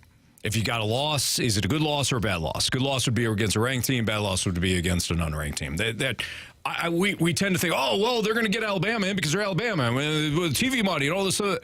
I think it maybe comes into play a little bit, but if you look back at the history of it, it's been pretty consistent. Do you have top 25 wins, and who are your losses if you have any? Yes, Marsh? Oh, I think it was the AP poll. Oh, AP poll. So the college football playoff is not out yet, but the AP poll has them higher. Do they? Yeah, they're drunk. Do they take that into account, or is it completely separate? No, they're drunk. Yeah, AP poll. Stupid. Don't even worry about it. Yep, but we gotta wait until. That's right. It's Tuesday for the college football playoffs. The always plastered poll. Yes, that's right. Okay, so hang on here. What are we debating again here? I just pulled up everything, and I want to know what got you so angry, Anthony. No. I'm not angry. There was a texter that wondered why Ohio State was ranked ahead of Texas in the AP poll. Let's say the College Football Playoff Committee also ranks Ohio State over Texas. Let's just look at this. Wins over Notre Dame, Penn State, that's it. Texas has wins over Alabama, Kansas State. That's it, and their losses to Oklahoma. Ohio State's loss, obviously to Michigan. I think Texas will be ranked ahead of Ohio State based on that, based on the fact they got one more win over a top 25 opponent in the College Football Playoff. Now, Jamie. So, go ahead. Yeah. I got lots of questions, Anthony. I watch a lot of college football here when I'm on the road, and I got lots of questions. That was one of the best, hands down, the best 2 days of college football I have ever seen. That was absolutely incredible. It was fun. It was a lot of fun, but I have questions because, what do you do with Florida State? Florida State, if they beat Louisville in the ACC title game this weekend, is in. Uh-huh. There's really no debating that. If you're the committee, don't you look at the team and go, good golly, they're going to get throttled against these other teams because the guy who's playing quarterback in that game against Florida. The backup, yeah. Woof. Right. Yeah, so, woof. Action Jackson from the Balloon Party and I were having this discussion before the show. He said the same thing. Florida State's not one of the best 4 teams in the country. I agree, especially with the quarterback. But I just got done saying about the ranked opponents. They got one over LSU, Duke, and then... All that's with their quarterback. Oh, you know what? They would only have 3. Oregon, to me... Right now, if Oregon plays Florida State, Oregon beats them. Yes, Oregon. Here's the way I'm looking at this. Here's how I think Texas gets into the College Football Playoff. You ready? Yeah, it's a stretch, but go ahead. Okay. Georgia beats Bama in the SEC title game. That would eliminate Bama. Auburn couldn't do it on Saturday in one of the best throws you were going to see of the season. We're going to talk about that last play, you and I. Let's bank that. We're going to talk about that. Continue. If Georgia beats Bama in the SEC title game, Georgia's in. Alabama is out. Michigan is going to absolutely destroy Iowa in the Big Ten championship game. If Iowa scores more than 7 points, I'd be shocked. So Michigan would be in. So you got Georgia and Michigan. I think Oregon beats Washington in the Pac-12 title game. Ooh. Oregon would then be in. So it comes down to Florida State, who is playing Louisville in the ACC title game. Jamie, I think Louisville beats Florida State. I think they pull off a small upset. Texas. I think it's in play for sure. And then Texas beats Oklahoma State in the Big 12 championship. Texas is your 4th team. Oh, I don't think Texas gets there, Anthony. I'm sorry. I do. They would have a Big 12 title. They would have wins over Bama, Kansas State, and then Oklahoma State. They'd have 4 wins against top 25 opponents. State ranked, right? Where are they right now? OK State. They're 20th. I don't know. I think Washington still stays ahead. Even with a loss to Oregon, I think Washington stays ahead of Texas. They would have wins over Oregon, USC, Utah, and Oregon State, but not a Pac-12 title. I agree. This is where it all gets so... Yeah. Muddied. I'm just going by, again, what the committee... What if Bama beats Georgia? Well, then Bama's in. Bama's in, Georgia's in. What happens to Georgia? I think they're in, too. I do. I think Georgia's in, too. But that's where it gets messy, right? It certainly does. But Georgia would have wins against Kentucky, Mizzou, Ole Miss, Tennessee, and their loss would be Alabama in the title game. I think they would be in. Marsh just threw up again. Marsh does not want to see Alabama in the college football playoff again. I don't. Marsh is disgusted by what I said. But I said, Marsh, I'm sick of seeing them there. Did I not say this a month ago? You've been saying it the whole year.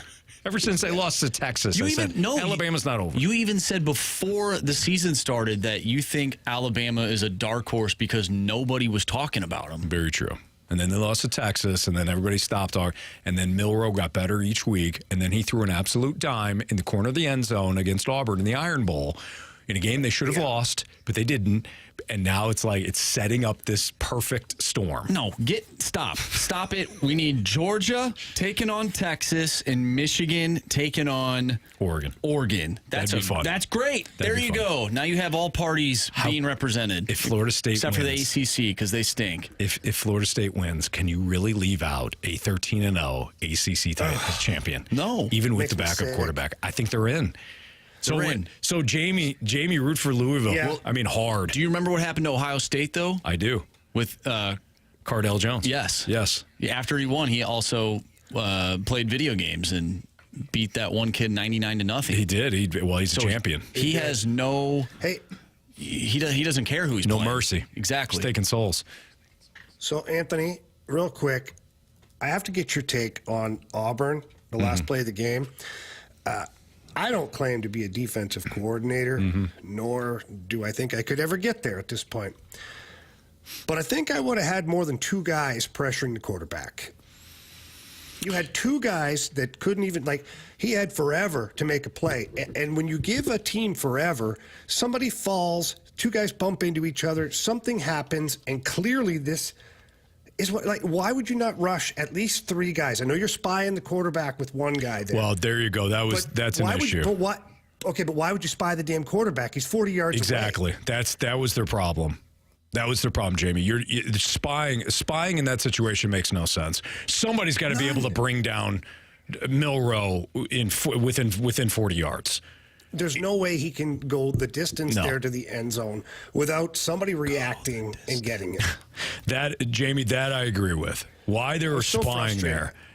College football coaches letting that stupidity happen when you have a massive upset on your hands. Rushing three makes sense. You don't want to rush any more than that. There's two kind of two schools of thoughts there. Either you rush three or you bring the house and you force him to throw quickly. That is one option. I didn't mind Auburn only rushing, they should have rushed three. The spy is where the problem is. You basically play with 10 guys on that last play. That's what you did.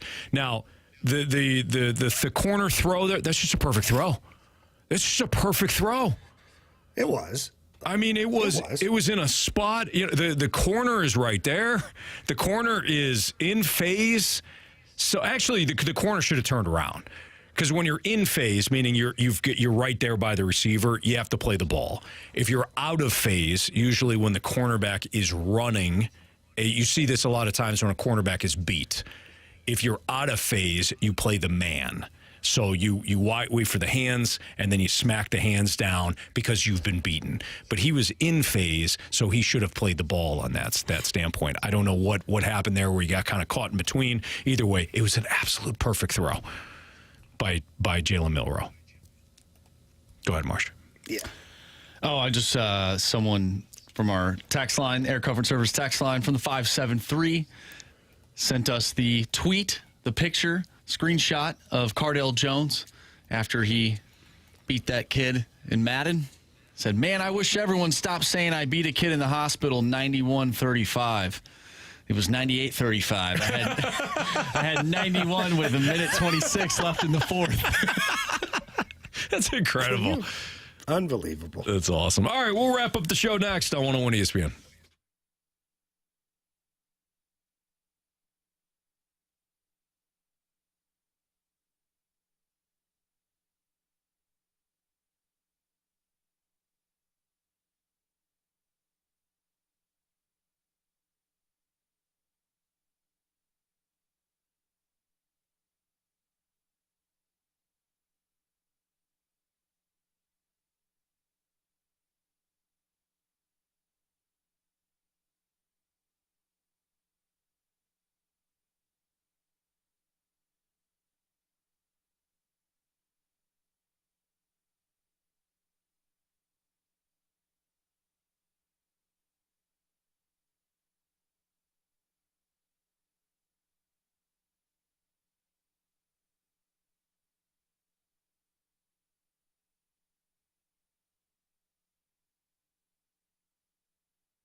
Save money right now on your car or home insurance through Allstate and Tracy Bibb with the Bibb Agency.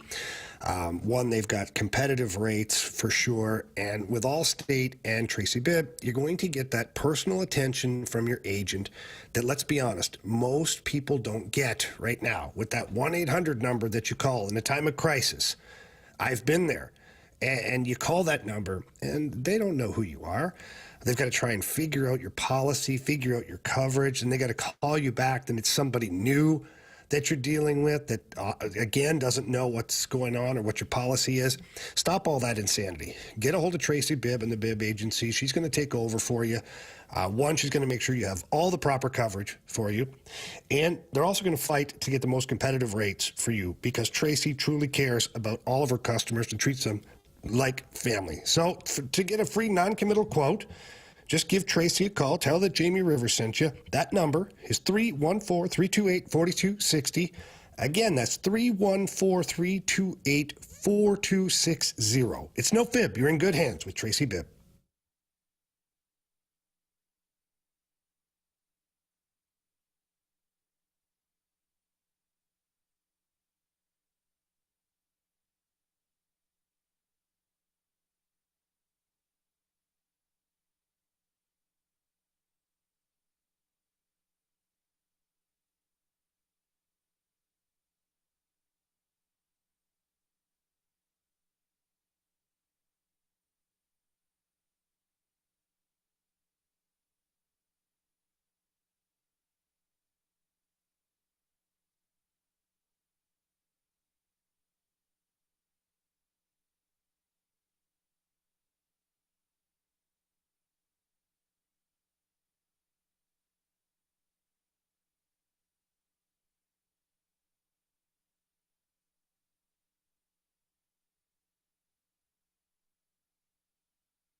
Blues fans, you can join our guy Jamie Rivers and Donnie Fandango for a special live taping of the Last Minute Blues podcast on Wednesday from 6 to 8 at Twin Peaks in Maplewood. Hang out with Donnie and Jamie from 6 to 7. Enjoy Twin Peaks selection of local craft beers, handcrafted whiskey, cocktails, and more.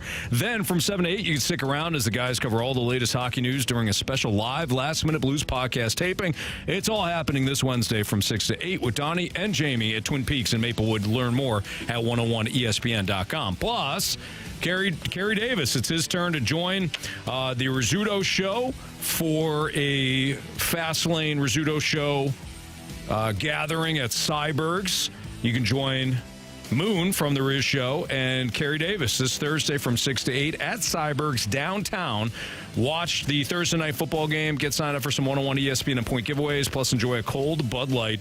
That's this Thursday, 6 to 8 p.m. with Kerry Davis and Moon and Bud Light at Cyberg's on Market Street in downtown.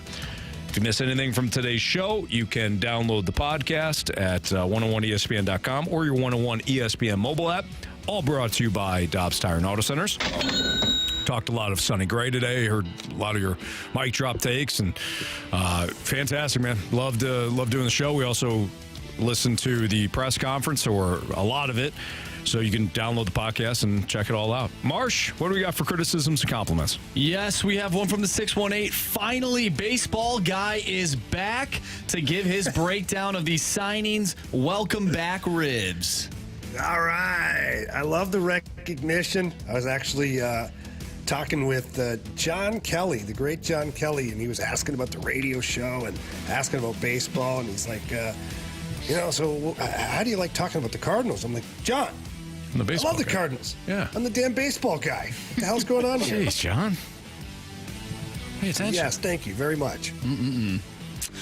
Jamie, earlier you were puzzled once you noticed that I didn't have hair. Well, I still have hair, but don't have the hair. We got a message from our Air Lions team, the YouTube chat from St. Louis Cardinal. I can't decide what makes me more angry, the failings of Mo or Marshy's loss of the flow. Yeah, that's a great, the rhyming, unbelievable. Poetry. Now available. Pure poetry. Well done, but good points. We got one from the 314 in reference to Tortoise and the Hare. Yeah. Thanks. I was going to read that book, and you ruined the ending for me. That's my bad. I should have said, spoiler alert, so you could have turned down the radio on that. Yeah, that book's only been around for, 60 years or so. But good call. That's fantastic. It's probably been around like 80 years. We got one from the 314. I just wanted to say I thought you guys broke down the press conference very well between his enthusiasm and your guys' breakdown. I'm all in. Keep up the good work, men. Thank you. Thank you very much. Yeah, I mean, a lot of that stuff that Sonny Gray was talking about gets you fired up if you're a Cardinals fan. Wanted to be here. Wanted to be a Cardinal over a year ago, he said. Yeah, I liked it. Anytime a guy wants to be here and is speaking with that kind of passion and enthusiasm and just, that fire in his belly, sign me up, man. I'm excited to see him. Last one here. This one's about Sonny Gray. It's from Lisa. Thanks for a great show. I like Sonny more at 6 than I did at 10. I like Sonny more at 6 than I did at 10. Okay, so more right now at 6 p.m. than at 10 a.m. Okay, all right. So the initial signing, I'll tell you one person that was really ticked off was Randy. Randy Carricker was furious. Did not like the signing. I did not like the signing. I said it was a... What did Randy want him to do? Basically go to hell, I think. That's realistic. Nothing. Jamie, we'll see you, buddy. See you tomorrow, 2 o'clock. See you.